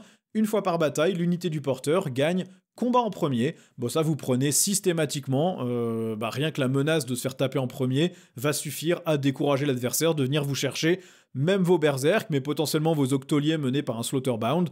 Avoir combat en premier, c'est toujours très bien si jamais il y a eu une erreur de positionnement, une charge beaucoup trop réussie par l'adversaire. Il faut l'avoir, pour ce prix-là, vous le prenez à chaque fois. On a ensuite Libérer les enfers, ça coûte 10 points, vous ciblez un véhicule à 6 pouces du porteur ou le véhicule dans lequel le porteur est embarqué à votre phase de tir. Vous faites tirer ce véhicule, vous prenez une unité qui a été touchée par les attaques, et jusqu'à la fin de votre prochain tour, cette unité a -1 pour toucher, au tir et au corps à corps. C'est ultra anecdotique, je pense que vous le prendrez pas, sauf si vous avez les points et que vous n'avez pas assez de points pour prendre une autre des améliorations, mais je pense pas que celui-là on la verra beaucoup. Moi j'aime toujours beaucoup les détachements transport. Je trouve que celui-là, il a de très bons outils de mobilité, il va obliger l'adversaire à rester vraiment loin de vous, il rend même potentiellement le fait d'arriver avec un transport depuis les réserves intéressant. Je pense qu'il est bien, c'est sans doute pas le plus fort de tout le codex à mon avis, mais il est quand même plutôt pas mal, et puis c'est super thématique, des World Eaters embarqués dans des trucs qui chargent comme des malades, et retournent dans leur transport pour recharger encore, c'est fun, ça marche bien, c'est thématique, c'est cool, moi je l'aime bien. Bon, on va maintenant passer aux fiches d'unité. Alors malheureusement, je n'ai pas réussi, comme je le pensais, à trouver les coups en points réels. Les influenceurs qui d'habitude ont accès à ces coups en points n'ont pas encore publié leurs vidéos. J'ai pas forcément envie d'attendre non plus 4 heures qu'ils le fassent. Donc je n'ai pas encore les coups en points sur ces unités. Donc évidemment, la puissance de chaque truc doit être mesurée en fonction de combien ça va coûter. Maintenant, on essaiera de jeter un coup d'œil quand même aux coups en points actuels. On regardera pas ceux du codex parce qu'ils sont jamais gardés sur les unités, ils sont définis 6 mois avant, ils sont complètement faux et ça sert à rien de les prendre en compte du tout pour les unités. Par contre, on va regarder les coups en points existants du Militarum Field Manual et essayer de voir si à ce prix-là c'est correct ou pas, même si de toute façon ces points vont changer. On commence par Angron donc, qui a subi quelques changements. D'abord, il a gagné les blessures dévastatrices en mêlée sur son profil de combat, ce qui est vraiment ultra puissant, parce que je vous rappelle quand même qu'il a un profil qui fait D6 plus 2 attaques, D6 plus 2 dégâts sur 8 attaques, donc ça veut dire qu'il y a au moins une blessure dévastatrice normalement qui devrait réussir à passer sans trop de problèmes, donc ça fait un petit paquet de blessures mortelles. Et puis de même sur son profil de sweep, donc c'est quand même 16 attaques, donc ça veut dire qu'en stat, il y en a 2 ou 3 qui vont faire une blessure dévastatrice, donc ça fait déjà 4 à 6 PV cash, ça fait mal. Bon, sa résurrection par contre a été nerfée, à savoir qu'il revient toujours sur un triple 6 sur votre jet de bénédiction de corne, mais si vous choisissez de le faire revenir, ça remplace les autres bénédictions que vous auriez pu activer pour l'armée. Donc soit vous buffez l'armée, soit vous faites revenir Angron. Et en plus, quand il revient à 8 PV seulement, et il revient forcément à votre prochaine phase de mouvement, à l'étape des renforts. Vous pouvez pas le mettre en arrivée précipitée, et il revient qu'avec la moitié de ses PV. Je trouve que c'est nettement plus logique, c'est un vrai choix, plutôt que d'avoir un truc impossible à coster dans le coût de l'unité. Si vous aviez de la chance, vous aviez 400 points d'armée qui revenaient peut-être même 2 fois dans la bataille. Si vous aviez pas de bol, il revenait pas du tout, et du coup son coût en points était trop élevé. Je trouve que là c'est un petit peu plus équilibré. Ses auras sont différentes aussi. Il a une aura qui lui permet de relancer 6 dés sur les 8 dés de bénédiction. Donc ça, c'est loin d'être ridicule. Évidemment, ça marche que quand il est sur la table, donc vous pouvez pas utiliser ce pouvoir quand il est mort. Il a une autre aura qui empêche l'ennemi de s'enfuir du corps à corps à 6 pouces de lui sur un test de commandement raté, et ça marche aussi sur les véhicules et autres. Et il peut aussi ignorer pour lui ou pour une unité World Eaters ou n'importe quelle unité World Eaters à 6 pouces de lui, il peut ignorer tous les modificateurs à la CC, au mouvement, à l'avance, à la charge et au jet pour toucher. Donc c'est pas une mauvaise aura non plus. Par contre, il a perdu son aura de relance des touches, le plus une attaque et le plus 1 à la charge. En gros, c'est un meilleur missile. Il est un petit peu plus égoïste parce qu'il a finalement qu'une seule aura qui vraiment affecte ses petits potes. Mais je pense que c'est un meilleur missile, parce qu'avec blessure dévastatrice, il va vraiment taper fort. Je pense que c'est vraiment une bonne unité. Maintenant, faut voir le coup en points. S'il est toujours au-delà de 400 points, est-ce que ça vaut encore le coup, sachant que la résurrection est quand même beaucoup plus pénalisante pour le reste de l'armée, puisque vous jouez sans votre règle d'armée pour tout un round de bataille, et vous ramenez Angron à 8 PV. 8 PV sur Angron, ça sort, hein. Donc voilà, à voir comment ça fonctionne. Sachant qu'en plus, quand vous le faites revenir, c'est à votre phase de mouvement, donc il peut pas bouger derrière, donc il a des charges à 9, donc c'est pas forcément super évident. Je pense qu'il mérite de baisser en points par rapport au coût en points du Militarum Field Manual actuel. Ensuite, on a le nouveau personnage, le Slaughterbound, qui en français, je crois qu'ils l'ont appelé le Auxilier, pour oxyre et lié comme un octolier. C'est un nom affreux, donc ce sera le Slaughterbound. Donc lui, Games Workshop avait déjà partagé sa fiche sur Warhammer Community. C'est un perso qui bouge à 10 pouces, comme les octoliers et les octoliers exaltés maintenant. Il peut rejoindre uniquement ces deux unités. Endurance 6, sauvegarde à 3, invuln à 5, 6 PV, commandement 6, OC1. Ces attaques de mêlée, c'est 6 attaques qui touchent à 2, force 8, à moins 2, dégâts 2, donc c'est ok, mais le potentiel de dégâts est pas hallucinant. Évidemment, si vous l'attachez à des octoliers qui avaient accès à Scout 6, il gagne Scout 6 et frappe en profondeur. Et puis, il a quand même la règle de ramener une figurine de l'unité qu'il mène à chacune de vos phases de commandement, donc un octolier ou un octolier exalté qui revient à chaque phase de commandement, c'est pas mal. Et une fois par bataille, il a le droit de gagner plus 3 attaques en mêlée, donc il passe à 9 attaques, et ses attaques gagnent blessure dévastatrice, ce qui, bon, n'est pas mal non plus, sur des dégâts 2, c'est ok. C'est pas un personnage hallucinant, mais je pense que ça sera un bon porteur d'amélioration. Dans le codex, il est listé à 90 points, vu que c'est la seule nouvelle figurine du codex, c'est possible que ça soit son vrai coup en points. À 90 points, je pense que c'est pas trop mal en tant que porteur d'amélioration qui peut booster dans certains détachements l'unité d'octolier ou d'octolier exalté qu'il va mener. Maintenant, son potentiel de combat est loin d'être ridicule, mais c'est pas non plus une énorme brutasse par rapport à ce qu'on peut trouver dans l'armée World Eaters. Je pense qu'à 90 points, ça les vaut. On a ensuite Karn, qui du coup est passé mouvement 8 pouces au lieu de 6 pouces. On va voir que les berserks sont tous passés à 8 pouces aussi au lieu de 6 pouces de mouvement. Il perd sa capacité de frapper en mourant. À la place, il a une résurrection sur un 2+, avec 3 PV, la première fois qu'il meurt. Ce qui n'est pas trop mal, mais un petit peu moins menaçant quand même que ce que c'était avant. Il a aussi la capacité de relancer les touches de 1 et les blessures de 1 pour lui et toute l'unité qu'il mène, ce qui est bien. Et à la fin de la phase de charge, par contre, si Karn mène une unité et qu'il n'est pas emporté d'engagement d'une ou plusieurs unités ennemies, alors on fait un test de commandement pour Karn. Si le test est raté, vous perdez une figurine de l'unité qu'il mène, ce qui est, bon, ça arrivera pas très souvent parce qu'il a un commandement de 6, mais quand ça arrive, c'est pas drôle. Après, au corps à corps, ça reste 8 attaques, force 7, PA-2, dégâts 3, il cogne très fort, ça marche très bien dans tous les détachements, c'est un bon perso. Actuellement, il est à 100 points, je pense qu'à 100 points avec ce profil, il les vaut toujours. Il est un tout petit peu moins menaçant parce qu'il frappe plus en mourant, mais avec le mouvement de 8 pouces et avec la capacité de revenir quand il meurt, bon, bah ça laisse quand même un petit truc qui va venir embêter l'adversaire une fois qu'il pense l'avoir tué. D'autant plus qu'il revient à la fin de la phase, donc s'il s'était fait tuer au tir, eh ben, l'ennemi peut pas lui retirer dessus, il va falloir qu'il vienne le chercher au corps à corps, donc voilà, pas un mauvais personnage du tout. On a ensuite le Lord Invocatus qui est passé à mouvement 10 pouces au lieu de 12 pouces de mémoire dans l'index, il est aussi passé en sauvegarde à 3 au lieu de sauvegarde à 2, et il donne maintenant à son unité la capacité de traverser les murs et les figurines ennemies. Alors ça, bah c'est très bien. Traverser les murs, pour lui, c'est bien. Pour les unités qu'il mène, ça sert à rien, parce que c'est déjà de l'infanterie, donc il traversait déjà les murs. Par contre, le fait de traverser les figurines ennemies, ça aide tout le monde, parce que ça vous permet d'esquiver des petits cordons. Par exemple, si l'ennemi essaie de vous move block votre unité, de vous bloquer derrière une ruine, et ben vous passez à travers et vous vous en fichez complètement. En plus, il donne frappe en profondeur à l'unité qu'il mène, ce qui n'est pas mal du tout. Il permet aussi de ne jamais avoir de test de fuite désespéré à passer, ce qui fait pas de mal non plus. Et puis quand il charge, il fait des petites blessures mortelles en plus. Sur un 2 ou 3 sur un D6, il fait une blessure mortelle sur une unité avec laquelle il est au contact. Et puis sur 4 ou 5, il fait D3 mortels. Et sur un 6, il fait D3 plus 3. C'est le petit bonus. Il tape toujours pas trop mal, c'est pas un mauvais personnage. Bon, je sais pas si on le jouera dans toutes les listes, mais en meneur de certains berserk pour les rendre un petit peu plus mobiles, pour traverser les figurines ennemies, pourquoi pas. Il se joue aussi très bien, sans être un meneur, parce qu'avec son mouvement de scout 6 pouces et sa capacité de traverser les murs, vous pouvez le jouer comme une infanterie, bien planqué, il a un profil de mêlée qui est pas pourri, vous pouvez même l'utiliser pour faire des secondaires, parce qu'il est assez mobile et bien résistant, donc l'adversaire va quand même devoir y aller pour le tuer. C'est un personnage qui peut taper, qui peut marquer. Il vaut actuellement 140 points. À ce prix-là, c'est un peu cher pour juste une unité de secondaire.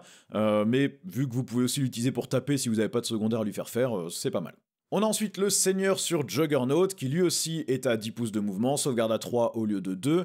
Ses aptitudes spéciales sont de donner à l'unité qu'il mène une portée d'engagement de 3 pouces au lieu d'être de 1 pouce. Alors ça ne sert que à faire taper plus de monde. Vous pouvez pas utiliser cette portée augmentée pour aller chercher une autre unité avec laquelle vous n'étiez pas dans sa portée d'engagement à cette unité. Donc vous pouvez pas l'utiliser pour engluer plusieurs unités ennemies que vous aviez pas chargées. Par contre, vous pouvez l'utiliser pour vous assurer que vous tapez avec plus de monde. Ça sera surtout utile s'il mène 20 berserk, par exemple, parce que les berserk peuvent être joués par 20 maintenant. Donc avec 20 berserk, vous allez avoir du mal à tous les mettre en portée d'engagement. Donc avoir une portée d'engagement de 3 pouces, ça commence à être pas mal. Et puis, ça marche aussi dans le détachement démon, puisqu'il peut mener dans ce détachement-là avec une amélioration des écarisseurs. Et donc, les écarisseurs, c'est des gros socles, donc les amener à 3 pouces de portée d'engagement, c'est pas ridicule. Il donne aussi une caractéristique de mouvement de 10 pouces aux unités qu'il mène, donc c'est utile que pour les berserk, puisqu'il peut aussi mener des octoliers ou octoliers exaltés, mais ceux-là bougent déjà à 10 pouces. Donc il mène les berserk à 10 pouces, et en plus, il leur donne la capacité de traverser le terrain, ce qui pour les berserk ne sert à rien, mais pour lui par contre, il n'a pas besoin de contourner, de faire le tour. Donc le fait qu'il bouge de 2 pouces de moins, mais qu'il donne 2 pouces de plus à son unité, et qu'en plus il passe à travers les murs, il est nettement plus mobile, et donc nettement plus intéressant, sachant que là encore, au corps à corps, c'est pas ridicule du tout, c'est un profil, ça cogne sur la même cible que les berserk, ça cogne pas mal. Actuellement, il est à 80 points, je pense qu'il va peut-être augmenter de coût parce que plus de mouvements sur les berserk, la capacité de faire taper, on va dire 15 berserk sur 20 peut-être en fonction de ce que vous chargez, ce que vous engagez. Je me dis qu'il va peut-être prendre une petite hausse. Pour moi, il resterait bon à 80, 100 points. Après, il n'a pas un profil de dégâts monstrueux non plus, donc ouais, entre 80 et 100 points, je pense qu'il est bien. On a ensuite le maître des exécutions. Alors, il perd le fait de donner combat en premier à son unité, qui était quand même un truc très très fort. Par contre, il passe mouvement 8 pouces au lieu de 6, comme les berserk qu'il peut mener. Il donne la relance des jets d'avance et aussi la relance des jets d'élan sanguinaire que les berserk peuvent faire. Vous savez, quand vous leur tirez dessus, vous jetez un D6 plus 2, vous pouvez relancer ce D6. Il génère aussi un point de commandement à chaque fois qu'il détruit une figurine caractère, et c'est toute son unité, si c'est les berserk qui tuent la figurine personnage, alors ça marche aussi. Et il peut relancer les touches et les blessures quand il attaque une unité personnage. Par contre, c'est juste lui qui relance, pas toute son unité. Alors, il coûtait 110 points. Sans le combat en premier, je pense qu'il est beaucoup moins intéressant à ce prix-là. Il a quand même 5 attaques, force 7, PA-2, dégâts 2, avec blessure dévastatrice et précision, donc il est capable de décapiter des persos sans trop se poser de questions. Maintenant, le fait qu'il n'y ait plus combat en premier, est-ce que c'est vraiment gênant, sachant que de toute façon, vous êtes dans une armée où vous avez vraiment envie de charger, ça vous oblige juste à mieux le positionner. 110 points, c'est peut-être un peu cher maintenant pour ce qu'il donne sans le combat en premier. Je le verrais bien aux alentours de entre 90 et 100 peut-être, ça me paraîtrait plus cohérent. On a ensuite le Prince Démon de Khorne. Alors, lui, il a gagné la même chose que le Prince Démon des Emperor's Children, c'est-à-dire qu'il est agent solitaire quand il est à 3 pouces des unités amies infanterie. Il a aussi la capacité de réduire le coût d'un stratagème de moins 1 CP, soit pour lui, soit pour une unité World Eaters à 12 pouces de lui. Il gagne aussi blessure dévastatrice quand il charge, et ils ont changé son profil de dégâts, son profil d'attaque au corps à corps. Il est passé 8 attaques qui touchent à 2, force 8, PA-2, dégâts 3, ou 16 attaques qui touchent à 2, force 6, PA-1, dégâts 1. Ça paraît pas hallucinant comme ça, mais il y a certains détachements où vous pouvez donner plus une attaque, plus 1 en force, plus 1 dégât, et vous vous retrouvez avec un Prince Démon qui a 17 attaques, touche à 2, force 7, PA-1, dégâts 2, avec blessure dévastatrice quand il a chargé. Et là, soudainement, vous avez un truc qui vous lave des packs de Marines entiers à lui tout seul. C'est loin d'être ridicule. Il est un peu moins fort pour tout ce qui est anti-véhicule ou anti-monstre, mais par contre, contre de l'infanterie ou de l'élite, c'est une machine à mouliner. Il est vraiment pas mal du tout. Il coûtait auparavant 185 points, je pense qu'on est dans les bons coups, entre 170, 190, je pense qu'on est bien pour cette figurine-là. De mémoire, en Emperor's Children, il est à 180, donc si on reste dans ces eaux-là, on a à peu près les mêmes boosts, je trouve que c'est pas mal. Le prince démon ailé, alors lui il a un profil un petit peu moins résistant comme tous les princes démons ailés, il a 1 point d'endurance de moins, par contre il bouge à 14, il a le même profil d'attaque que celui à pied, donc soit 8 attaques plutôt anti-élite, PA-2 dégâts 3, soit 16 attaques PA-1 dégâts 1. Ses aptitudes sont différentes par contre, il force au début de la phase de mêlée un test d'ébranlement sur toutes les unités ennemies en mêlée avec lui à -1 si l'unité ennemie est en dessous de sa demi-force, donc utile pour potentiellement empêcher l'adversaire de contrôler un objectif, empêcher l'adversaire de se booster avec un stratagème aussi, donc ça lui donne un potentiel de létalité intéressant si l'adversaire rate ses tests de morale, mais il a aussi la capacité de faire quelques blessures mortelles sur les unités qu'il survole quand il fait un mouvement normal ou d'avance. Vous jetez 6 dés, sur chaque 4+, vous faites une blessure mortelle, donc ça fait en stat 3 blessures mortelles sur chaque unité qu'il a survolée, avec un move de 14. Bon, c'est pas mal. Là encore, il est moins efficace sur les véhicules et les monstres, mais par contre, contre de l'infanterie ou l'élite, il découpe bien. Actuellement, je crois qu'il a 155 points dans le Munitorum Field Manual. Je pense qu'il va prendre une hausse de coût en points. Celui des Emperor's Children de Prince Démon ailé, il est à 180, je crois. Et celui à pied, 195 ? Un truc dans le genre, je crois que c'est ça, 180 pour l'ailé et 195 pour celui à pied. Donc, s'il monte à 180, je serais pas très étonné. Après, il est pas mal. Moi, je préfère quand même celui à pied. Je le trouve plus intéressant, parce que blessure dévastatrice en charge, c'est bien. L'aura de -1 pour les coups en point de commandement. On n'a pas trop de ferme à point de commandement en World Eaters, donc c'est pas mal. Je préfère celui à pied, perso. On a ensuite les Berserk de Khorne. Alors eux, le gros changement, c'est ils sont passés à mouvement 8 au lieu de 6, ce qui les rend vachement plus rapides, mais par contre, ils sont aussi passés force 4 au lieu de 5 sur leurs épées tronçonneuses.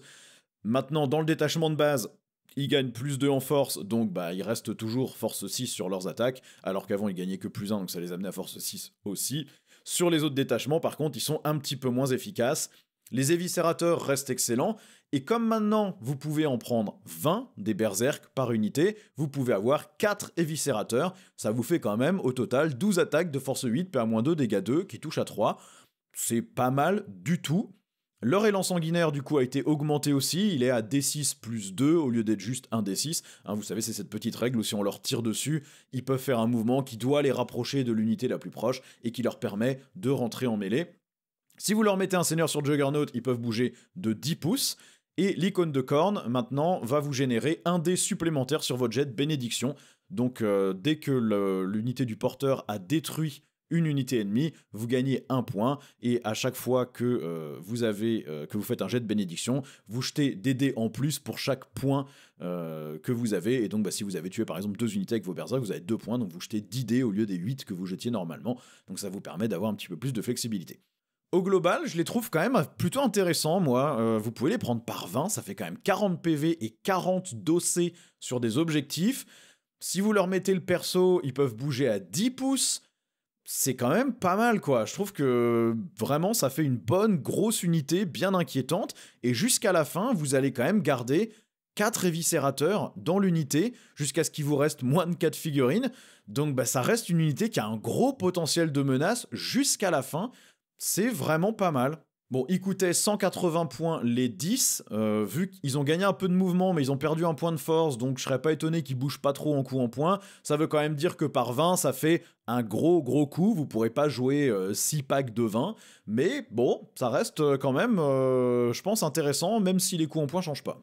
On a maintenant les Octoliers, ils sont passés mouvement 10 pouces, leur profil de mêlée a changé aussi, ils ont 5 attaques, force 8, PA-2, dégâts 2, ils ont toujours éclaireur 6, et ils ont maintenant une aura, alors qui du coup les affecte eux, mais affecte aussi toutes les unités amies qui sont à 6 pouces 2, et c'est quand même une aura qui donne plus 1 pour toucher, sur toutes les attaques en mêlée qui tapent les unités non monstres et non véhicules. Et si cette unité ennemie est en dessous de sa demi-force, c'est aussi plus 1 pour blesser. Et ça, c'est une aura autour d'eux, donc évidemment, eux l'ont toujours, puisque une unité se donne toujours sa propre aura, sauf si le contraire est mentionné. Mais du coup, en plus, vous pouvez les utiliser côte à côte avec d'autres unités pour les booster, ce que je trouve pas mal. Ça veut dire qu'ils sont un peu plus spécialisés contre l'infanterie, les montées, les bêtes et les nuées, mais ça reste quand même des attaques de force 8, PA-2, dégâts 2, Vous pouvez en plus, si vous les menez avec un Slaughterbound, en ramener un par round en fonction de ce que l'adversaire a tué. Ça reste endurance 6, 3 PV, sauvegarde à 3, invuln à 5, donc c'est des Gravis plus résistants avec une invuln, et qui bougent à 10 pouces. Ça reste une des meilleures unités du codex, hein, les Octoliers, on va continuer à en voir partout, je pense. Évidemment, ça dépend des coups en points, ils étaient à 140 les 3 et 280 les 6 de mémoire, et honnêtement, vu ce qu'ils ont, je pense que ce coup en points reste viable. Je pense qu'à 280, vous pouvez toujours en jouer 6, qui donne un boost autour d'eux. Je pense que s'ils augmentent pas en points, ils restent très très bien. On a ensuite les Octoliers exaltés qui eux aussi sont passés mouvement 10, c'est le même châssis, par contre leur profil d'attaque a changé, c'est 4 attaques force 8 PA-3, dégâts 2, et ils sont anti-monstre 3+, anti-véhicule 3+, et en plus, à chaque fois qu'ils sont en contact avec une unité monstre ou véhicule qui essaie de se replier, eh bien cette unité doit faire un test de fuite désespérée, donc concrètement, vous faites pas fuir vos monstres ou vos véhicules, parce que ça coûterait beaucoup trop cher de le perdre, sauf s'il lui reste qu'un PV et qu'il va de toute façon crever à la phase d'après, ça veut dire que vous êtes un peu obligé de rester engagé avec eux. Par contre, ils ne sont efficaces vraiment que sur les monstres et les véhicules. Ça reste une très bonne unité, ils étaient à 155 les 3 et 310 les 6 de mémoire, et là encore, je pense qu'à ce coup en point-là, ils sont toujours rentables. Maintenant, il y a quand même cette différence entre les deux, il va quand même falloir choisir exactement quelle est la cible de chacun. Les exaltés ou les non exaltés, il va falloir choisir vers quoi vous les envoyez. C'est plus chaque unité est capable de tuer à peu près n'importe quoi. Maintenant, ils sont un petit peu plus spécialisés. Personnellement, je trouve que les Octoliers classiques sont plus intéressants à voir en fonction du coup en point, parce que le petit buff de plus 1 pour toucher et potentiellement de plus 1 pour blesser va quand même aider pas mal les choses autour d'eux. J'ai une petite préférence pour les Octoliers normaux, et c'est pas parce que je trouve les figurines plus jolies que celles des exaltés, parce que ça n'est qu'une préférence personnelle. On a ensuite les Terminators qui sont passés mouvement 7. Alors, les Terminators Emperor's Children, tout le monde trouvait qu'ils étaient vraiment bien parce qu'ils pouvaient bouger à 6 et advance et charge, et là vous avez les Terminators du chaos qui peuvent bouger à 7, qui peuvent pas advance et charge, mais qui sont quand même capables de relancer les charges quand ils chargent l'unité la plus proche, et ils relancent le jet pour toucher au tir quand ils tirent sur l'unité la plus proche. C'est un profil de Terminator, 3 PV, endurance 5, sauvegarde à 2, invuln à 4, donc c'est costaud sans être incroyablement costaud dans cette édition. Maintenant, avec un mouvement de 7 qui traverse les murs, ils sont quand même nettement plus jouables qu'ils ne l'étaient avant. Personnellement, j'ai toujours une petite préférence pour les Octoliers, mais les Terminators sont un poil plus polyvalents, parce qu'avec les Combi Bolters, quand vous êtes à 12 pouces, vous avez quand même 6 tirs par bonhomme. Si vous avez une unité de 5, c'est quand même 30 tirs de force 4, PA0, dégâts 1. Par contre, vous noterez que la CT est de 4+, donc ça touche pas super bien. Maintenant, comme vous relancez le jet de touche sur la plus proche, bah, si vous avez quand même une unité de 5 qui fait ses 30 tirs en 4+, relance, vous pouvez massacrer des packs de 10 gardes impériaux, de 10 petites infanteries. En gros, vous pouvez défoncer le cordon qui vous empêche de charger, et ensuite charger l'unité la plus proche en relançant votre jet de charge. Donc ils ont leur utilité, je les trouve pas ridicules. Maintenant, bon, je trouve que les octoliers sont quand même un petit peu plus stylés et dans le thème de l'armée, mais je pense qu'ils sont jouables. Alors ils étaient à 180 les 5, 360 les 10, je pense que c'est un peu trop cher pour une unité comme ça, peut-être 10 points de trop, je trouve qu'ils sont un tout petit peu chers. Mais ça reste une unité qui est pas ridicule. On a ensuite les chacals ou les chacos, puisque tout le monde n'arrête pas de mettre cette blague dans les commentaires, donc on va la reprendre, hein, voilà, on a tous la référence je pense. Mouvement de 7 pouces, ils sont passés endurance 4 quand même, de mémoire ils étaient endurance 3 avant, ils ont perdu par contre leur insensible à 6. Moi, je trouve qu'ils sont plus intéressants dans cette version, surtout dans le détachement cultiste, parce que bah, vous pouvez leur mettre jusqu'à un insensible à 5 et une invulnérable à 4+, ce qui fait qu'un profil endurance 4, invulna 4, insensible à 5, c'est quand même la galère pour les tuer dans ce détachement-là. Dans les autres détachements, le bonus d'endurance fait qu'ils seront blessés plutôt sur des 4+, voire des 5 en fonction de ce qui leur tire dessus. Donc, ben finalement, la survivabilité est peut-être même meilleure qu'avec l'insensible à 6. Ça reste de bonnes pièces avec le sticky objectif, du coup, hein, vous gardez le contrôle de l'objectif à partir du moment où vous l'avez contrôlé avec cette unité à la fin de votre phase de commandement. Et puis ils ont toujours l'icône aussi, qui peut leur permettre cette fois de rajouter un dé de plus, comme ce que font hein, les berserk. Si vous tuez une unité, vous avez un point, et vous pouvez utiliser ces points pour avoir des dés en plus pour vos jets de bénédiction. Vous pouvez toujours les jouer par 20. C'est pas une unité qui fait des masses de dégâts, sauf contre vraiment de la petite infanterie profil garde-imp, mais bah, ça reste de la masse qui englue bien et qui résiste plutôt mieux que ce qu'on pourrait penser, surtout dans le détachement cultiste, où il y a vraiment un tour, un round, où avec l'invulna 4 et un stratagème pour l'insensible à 5, ils sont vraiment, vraiment difficiles à tuer. Ils étaient à 65 points les 10, 130 points les 20. Je pense qu'avec le mouvement de 7 et l'endurance de 4, ils pourraient se permettre de prendre une toute petite hausse de coût en points. Une dizaine de points par tranche de 10 serait pas ridicule, je pense. Mais bon, bah, après, s'ils restent au prix actuel, ils sont vraiment très bien aussi, hein. Bon, on a aussi les Goremongers, ça c'est l'unité Kill Team là, qui a été ajoutée il n'y a pas très longtemps, donc on connaissait déjà le profil. Mouvement 9, endurance 4, ils ont infiltrateur, ils ont un mouvement réactif d'un des 6 pouces quand une unité ennemie s'approche d'eux, ils ont des attaques relativement insignifiantes de force 3, ils ont lance, donc quand ils chargent ils tapent un peu plus fort, mais du coup, bah, le bon bonus du détachement cultiste qui donne +1 pour toucher, +1 pour blesser dans un rayon autour des monstres et titanesques, bah, il est un petit peu perdu sur eux, parce que bah, s'ils ont chargé, ils ont déjà le +1 pour blesser. Donc c'est plutôt une unité à secondaire. Vous allez de toute façon en prendre une systématiquement dans toutes vos listes pour les secondaires, pour avoir un infiltrateur. C'est le seul que vous ayez vraiment dans l'armée qui fait ça. Donc bon bah voilà, il n'y a pas vraiment de question à se poser. Vous commencez toujours vos listes avec une de ces unités-là, ne serait-ce que pour marquer quelques points, quel que soit le détachement, je pense qu'elle vaut le coup. On a ensuite les enfants du chaos, alors ils sont en mouvement 10 pouces, ils ont éclaireur 8 pouces, ils ont un insensible à 5+, ils peuvent avancer et charger, ils ont D6 plus 4 attaques qui touchent à 4, force 5, PA-1, dégâts 2. Ils ont perdu leur régénération par contre, ça reste une des meilleures unités du codex, ils sont actuellement à 70 points, on verra si ça reste ce prix-là ou pas. Si c'est 70 points, c'est clairement auto-include dans le codex. Ceux des Emperor Children sont à 80 points, donc comme c'est quasiment le même profil, je serais pas étonné que ça bouge à 80 points aussi pour eux. Maintenant, c'est une super unité, elle est relativement solide, donc très bonne pour aller reprendre un petit objectif à l'adversaire sur lequel il avait rien mis ou qu'il avait juste sticky. Une petite menace parce que ça va vite, et puis une très bonne unité pour faire des secondaires, ça bouge vite, c'est bête donc ça traverse les murs, ça peut advance ses charges, c'est mobile, et puis avec le Scout 8, bah, tour 1, ils ont 28 pouces de portée de menace, hein, donc bah, vous pouvez faire de l'Alpha Strike avec eux sans trop vous poser de questions, et aller bloquer un truc qui, s'il n'est pas capable d'enlever 8 PV sur une endurance 5, et bah il va un petit peu galérer, hein. On a ensuite le Metabrutus, ou le, je sais pas pourquoi ça s'appelle pas simplement un Dreadnought du chaos. C'est 9 pouces de mouvement, c'est toujours endurance 9, sauvegarde à 2, 8 PV, commandement 6+, OC 3. Il a toujours la capacité de tirer après qu'on lui ait tiré dessus, ou de taper après qu'on lui ait tapé dessus. Par contre, il ne peut le faire que sur l'unité qui l'a attaqué, et si elle est éligible pour qu'il la tape ou qu'il lui tire dessus. Il a aussi le fait d'avoir plus 2 attaques s'il a 2 armes de mêlée. Donc bah, soudainement c'est pareil, ça peut faire un profil d'attaque qui est pas ridicule. Et puis surtout, je rappelle qu'il y a une bénédiction de corne que vous pouvez donner qui donne engagement et consolidation de 6 pouces, ce qui vous permet quand même souvent d'aller engager d'autres unités. Donc si vous chargez un truc, que vous le tapez, vous le tuez ou pas, mais si vous le tuez pas, l'ennemi vous tape, vous pouvez du coup encore riposter, là il y a quand même des chances que l'ennemi soit mort, vous pouvez consolider de 6 pouces, potentiellement sur une autre unité, cette unité doit le taper. Une unité qui est engagée au corps à corps, de mémoire, doit taper à Warhammer 40 000. Donc l'ennemi vous tape, potentiellement il vous tue pas, vous par contre du coup bah, vous avez encore le droit de taper, peut-être que vous le tuez, et du coup vous consolidez encore de 6 pouces sur une autre unité, puisque vous avez le droit de recommencer, et ainsi de suite.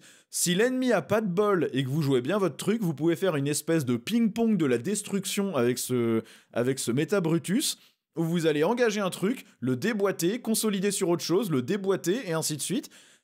Et du coup, je pense que ça vaut presque le coup de lui donner les 2 armes de mêlée, vous lui donnez peut-être le poing ou le marteau et le fléau, comme ça les deux ont respectivement 8 attaques sur le poing et 12 attaques sur le fléau.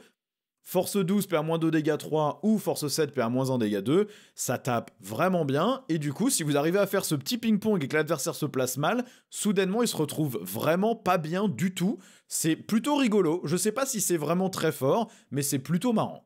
Il valait que 130 points avant, je pense pas que son coup en points va vraiment changer, parce que bah, son profil de résistance est pas non plus hallucinant, il est quand même tuable, hein, donc il a pas d'invulnérable, donc je sais pas s'il mérite de coûter plus cher que ça, pour ce petit ping-pong qui, bon bah c'est vite quand même, hein, si l'adversaire est pas trop stupide, il se met à plus de 6 pouces et puis vous êtes à peu près tranquille.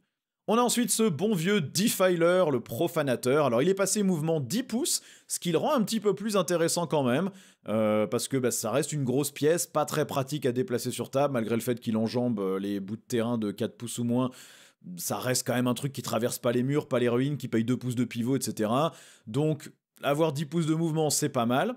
Il a la capacité maintenant de tirer à la fin de la phase de mouvement adverse, ou de déclarer une charge à la fin de la phase de mouvement adverse, mais seulement sur une unité qui a été posée à 12 pouces ou moins de lui durant la phase de mouvement adverse. Donc en gros, c'est un truc qui protège des frappes en profondeur.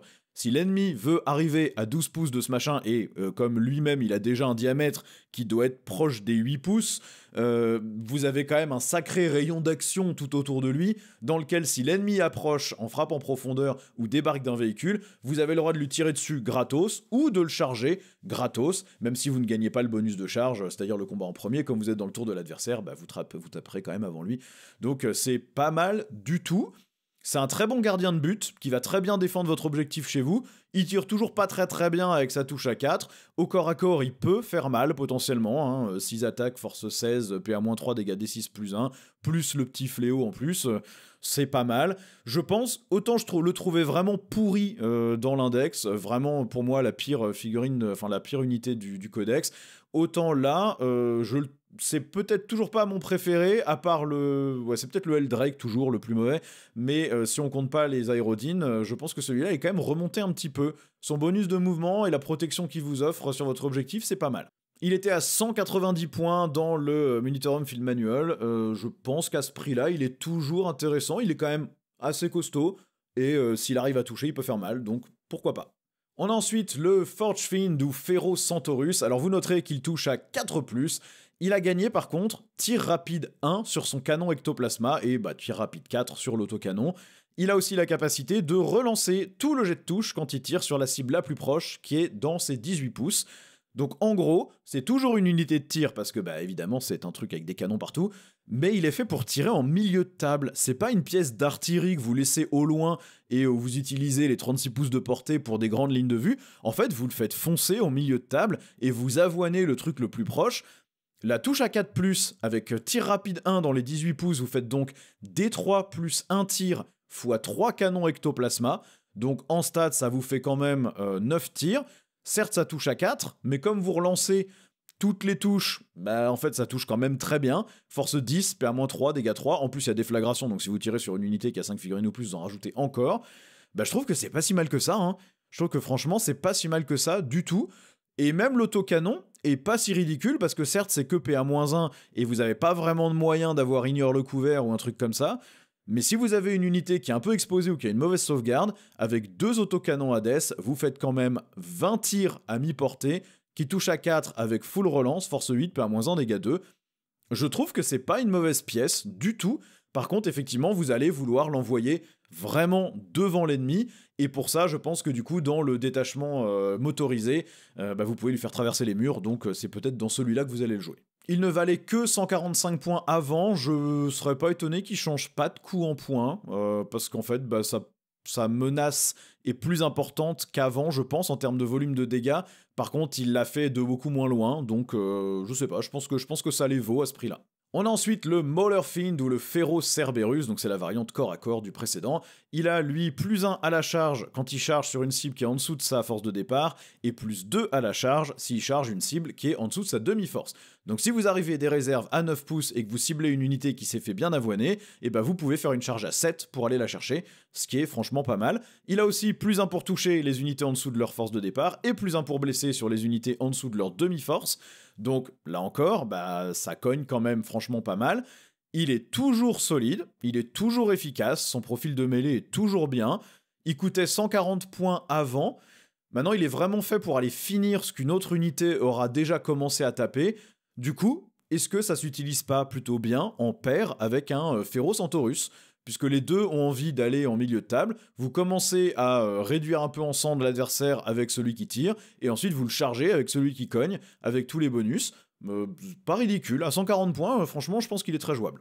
Alors le Predator Destructor, il valait 140 points avant, je serais pas étonné qu'il bouge pas de coup en points. Sa règle spéciale c'est qu'il donne -1 pour toucher à une unité sur laquelle il a tiré, sauf monstre ou véhicule. Ça tombe bien, il est plutôt là pour tirer avec des bolters lourds et des autocanons sur de l'infanterie. Donc ok, maintenant il touche à 4+, il a pas de fiabilisateur ou de stabilisateur de ça. Pour 140 points, vous prenez, je pense, plutôt un c'est lequel, Féro Cerberus qui cogne, et puis je pense que vous vous arrêtez là en fait, le Predator qui touche à 4+, et qui a des portées de 24 pouces ou 48 sur son autocanon pour tirer sur de l'infanterie, vous avez déjà tout ce qu'il faut pour massacrer de l'infanterie dans votre liste. Je pense pas que vous avez très envie de sortir cette figurine-là. Le Predator Annihilator, lui, c'est l'anti-monstre, anti-véhicule, et d'ailleurs sa règle c'est qu'il relance le jet pour blesser et le jet de dégâts à chaque fois qu'il tire sur la cible monstre ou véhicule la plus proche à 18 pouces de lui. Par contre, il touche à 4+, et il n'a pas de stabilisation de touche non plus. Maintenant, il a la stabilisation de la blessure et du dégât, donc si vous arrivez à toucher, c'est pas mal. Le problème, c'est que vous allez faire 2 tirs de canon laser et un tir de canon laser jumelé, donc vous avez déjà la relance des blessures sur cette arme-là, puisqu'il est jumelé. Donc, il coûtait 135 points avant, s'il change pas de coup en points, je le vois toujours pas très joué, il était pas joué avant, et je pense pas qu'on le jouera vraiment non plus. Là encore, pour péter du monstre ou du véhicule, vous avez des Octoliers exaltés en anti-monstre ou véhicule 3+, qui feront le taf beaucoup mieux. Vous avez Angron, vous avez des princes démons qui cognent quand même pas mal avec blessure dévastatrice. Je pense pas qu'on ait envie de sortir celui-là, vraiment. Quitte à prendre un truc qui tire, je pense qu'on prend le Féro-Centaurus avec ses canons ectoplasma, je pense qu'il sera plus efficace. Le Rhino des World Eaters, alors il bouge toujours à 12, maintenant il a une petite règle spéciale qui est pas mal, qui est que dans la phase de mouvement adverse, si un ennemi termine un mouvement, n'importe lequel, normal, avance ou repli, à 9 pouces ou moins de cette figurine, de ce transport, vous pouvez faire débarquer vos berserk. Alors ça paraît, vos berserk, votre unité embarquée, mais je crois que la seule qui peut embarquer de toute façon c'est des berserk, peut-être les petits cultistes, les chacals, mais je pense que vous mettez de toute façon des berserk dedans. Bon, ça paraît pas forcément hallucinant comme ça, mais ça vous permet d'utiliser vos rhinos comme chaussons et qui sont en plus menaçants. C'est-à-dire que vous balancez le rhino et vous le collez à côté d'une unité ennemie. Si l'adversaire veut s'éloigner pour pas se faire charger au tour d'après de manière débile et qu'il peut pas juste tirer sur le rhino pour le tuer, s'il se barre, vous faites débarquer vos berserk. Et puis vos berserk, ils sont là, ils sont sur l'objectif, ils sont au C2. Donc il y a des trucs intéressants comme ça. Si l'ennemi tente de finasser un peu et de s'approcher pour faire des secondaires, soudainement il y a une unité de berserk juste à côté de lui qui va pouvoir le charger au tour d'après. Donc en fait l'adversaire va essayer de jamais déclencher cette règle, mais du coup il va être obligé de jouer en sachant que vous l'avez, et donc forcément ça va contraindre ses mouvements et ses déplacements, ce qui est toujours bon. Le Rhino, il valait de mémoire 75 points avant. Je pense qu'il changera pas de prix, ça m'étonnerait. Alors, je préfère perso en termes de Rhino celui des Emperor's Children, qui vous permet de faire une avance et ensuite de débarquer, parce que du coup vous bougez de 12, vous avancez, vous débarquez et vous pouvez du coup tirer avec l'unité qui était dans le Rhino. Donc ça, moi je trouve ça plutôt plus intéressant pour les Emperor's Children, mais pour les World Eaters, celui-là n'est quand même pas mal. À 75 points ou à 80 points, il sera très bien. On a ensuite le Land Raider des World Eaters qui n'a pas du tout changé par rapport à l'index. Alors je le trouve toujours cher par rapport à ce qu'il fait. En fait, le problème, c'est que c'est à la fois une plateforme de tir et à la fois un transport pour des gros trucs, bah, typiquement les Octoliers, Octoliers exaltés. Le souci, c'est que bah, vous payez quand même 240 points pour un truc qui a pas d'invulnérable, donc je vous garantis que 16 PV en sauvegarde à 2, ça peut partir quand même très vite. Hein. Moi j'en ai joué 2 lors de ma dernière partie des Land Raiders en Emperor's Children contre les sorts de bataille, bah il y en a aucun qui a survécu à la fin de la bataille. Hein. Ça explose très très vite. C'est bien d'avoir des canons laser qui touchent à 3 en World Eater, c'est votre seul tir vraiment important qui touche à 3. Donc why not, c'est votre seul transport pour le détachement motorisé peut-être, où vous pouvez mettre des Octoliers ou Octoliers exaltés pour leur donner le bonus de lance et de +1 à la charge, donc ok. Maintenant, dans les autres détachements, 240 points pour ça, je sais pas si vraiment on aura envie de le sortir. C'est une armée qui a pas besoin de canons laser pour sortir des véhicules, donc il est pas nécessaire. Il est pas pourri, mais il est pas nécessaire, sauf dans le détachement motorisé. On a ensuite le Eldrake ou le Métadrake en français. Alors il est identique à l'index, il est toujours pas bien, il est toujours pourri. Il a même pas reçu les buffs que le Métadrake Emperor's Children a reçu. Hein. Celui des Emperor's Children, il a 1 point d'endurance de plus, il a de mémoire 14 PV au lieu de 12, et il a une sauvegarde à 2. Bon bah celui des World Eaters, il est pas mieux, il est pareil. Voilà, vous pouvez le jouer en stationnaire éventuellement, il a +1 pour toucher quand il attaque un truc qui a vol, donc il va toucher des cibles qui ont vol sur 3+, au lieu de 4+. Maintenant, comme de toute façon, vous avez peut-être plutôt envie de lui mettre le lance-flamme, c'est plutôt un modèle de corps à corps de toute façon. Je sais pas, je le trouve vraiment pas bien. Maintenant, c'est une figurine qui est magnifique. Elle a pris probablement 50 heures à peindre. Donc, bon, bah, si vous avez envie de la jouer, sortez-la. Mais quel que soit le coup en point, voilà, ça reste un volant dans une édition qui déteste les volants. Donc, bon, pour moi, il est pas très intéressant. On a ensuite le Seigneur des Crânes de Khorne qui est passé à 12 pouces de mouvement. De mémoire, il était à 8 dans l'index. Donc là, soudainement, il est beaucoup plus intéressant et manœuvrable. Il vous donne en plus un dé de bénédiction au début du Battle Round en plus. Donc vous en jetez 9 au lieu de 8. Donc c'est quand même vraiment très stable. Hein. Vos bénédictions, vous allez vraiment toujours pouvoir choisir celle que vous voulez. Hein. Faut pas s'imaginer que ça va être super random. Hein. Vous avez 8 dés pour faire des doubles et des triples, et vous avez plein d'unités qui vous permettent de rajouter des dés à votre jet, donc vous allez quasiment toujours pouvoir prendre celle que vous voulez. Hein. C'est aléatoire pour le fun, mais pas vraiment aléatoire en vrai. Il a aussi une très bonne règle celui-là, il passe à travers les figurines ennemies et les murs de 4 pouces ou moins, sans se poser de problème, sauf les unités titanesques.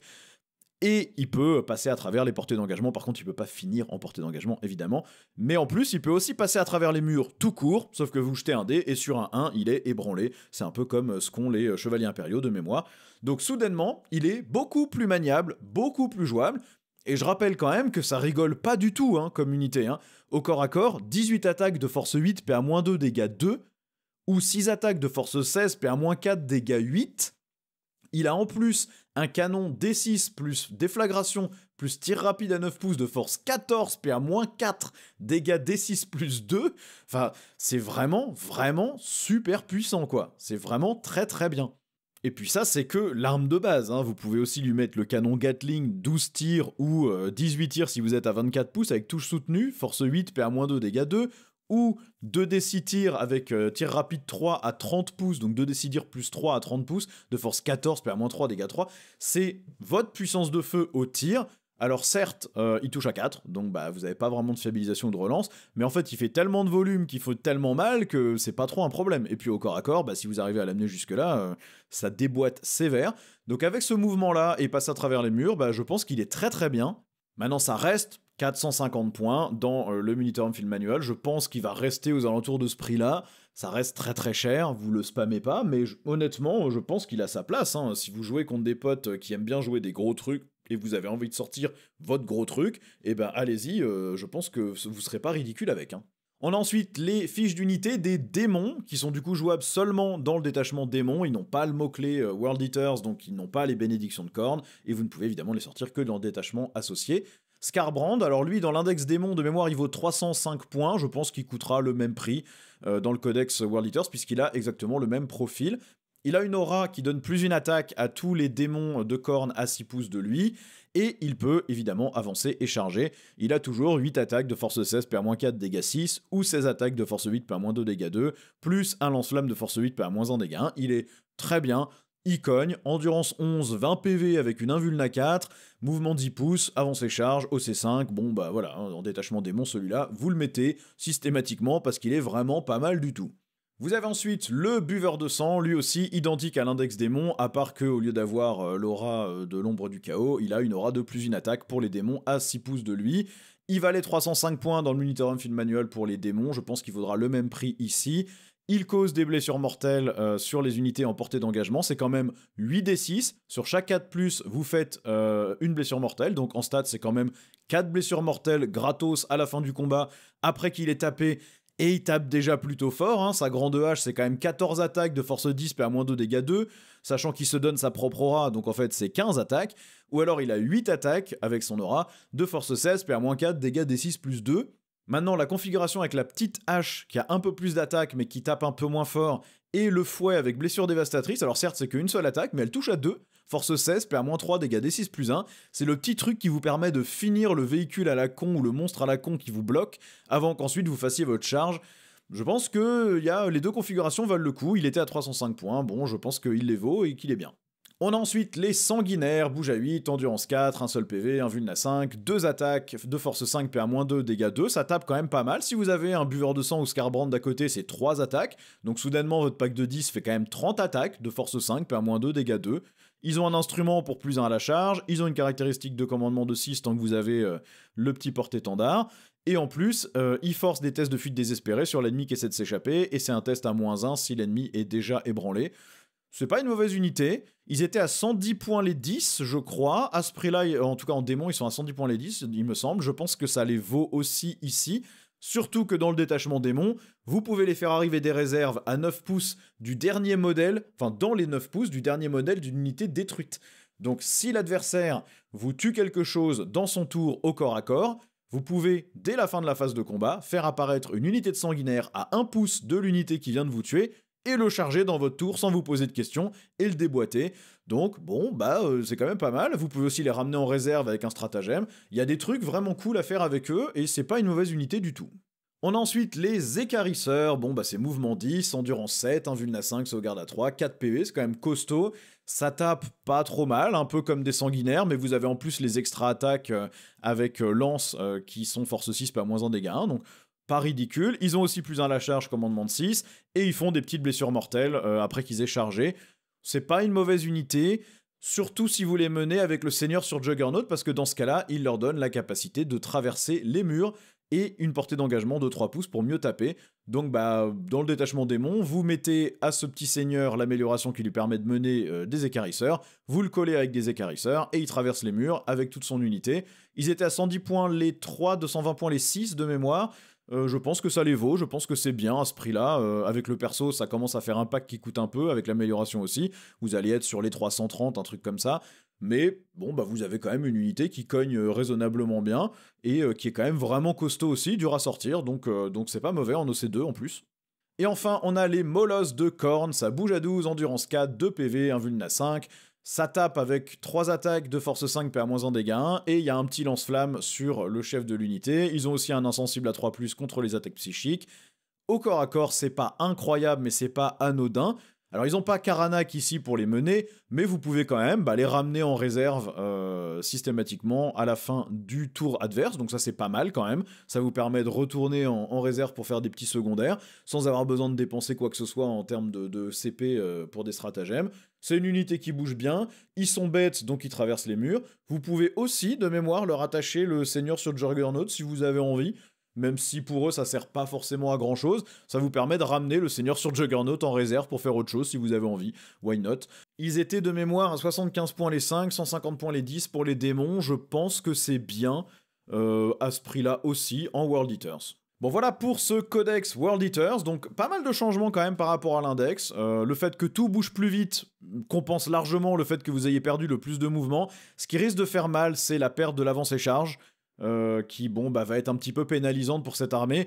Maintenant, je trouve que c'était une armée qui était quand même très noir ou blanc, c'est-à-dire que si vous faisiez de bonnes avances au premier tour et que vous arriviez à Alpha Strike l'adversaire proprement en jouant tour 1, vous pouviez gagner la partie directe dans certains match-ups et l'adversaire pouvait pas vous en empêcher.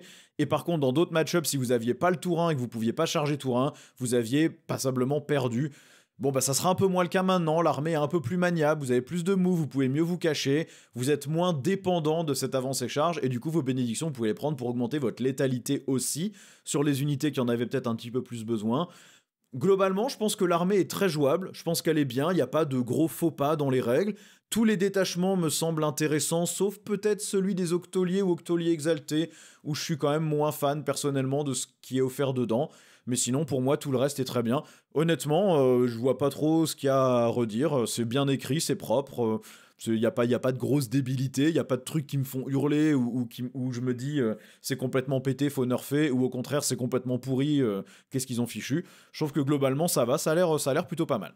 En tout cas, ça sera tout pour cette vidéo. Je vous ferai la vidéo sur la Death Guard plutôt début de semaine prochaine, parce que là j'ai vraiment pas le temps ce week-end. C'est vraiment trop de travail pour vous faire ça, donc ce sera plutôt lundi ou mardi. En attendant, merci d'avoir regardé, vous savez où sont tous les boutons YouTube, et puis je vous dis à la prochaine pour une nouvelle vidéo. Ciao!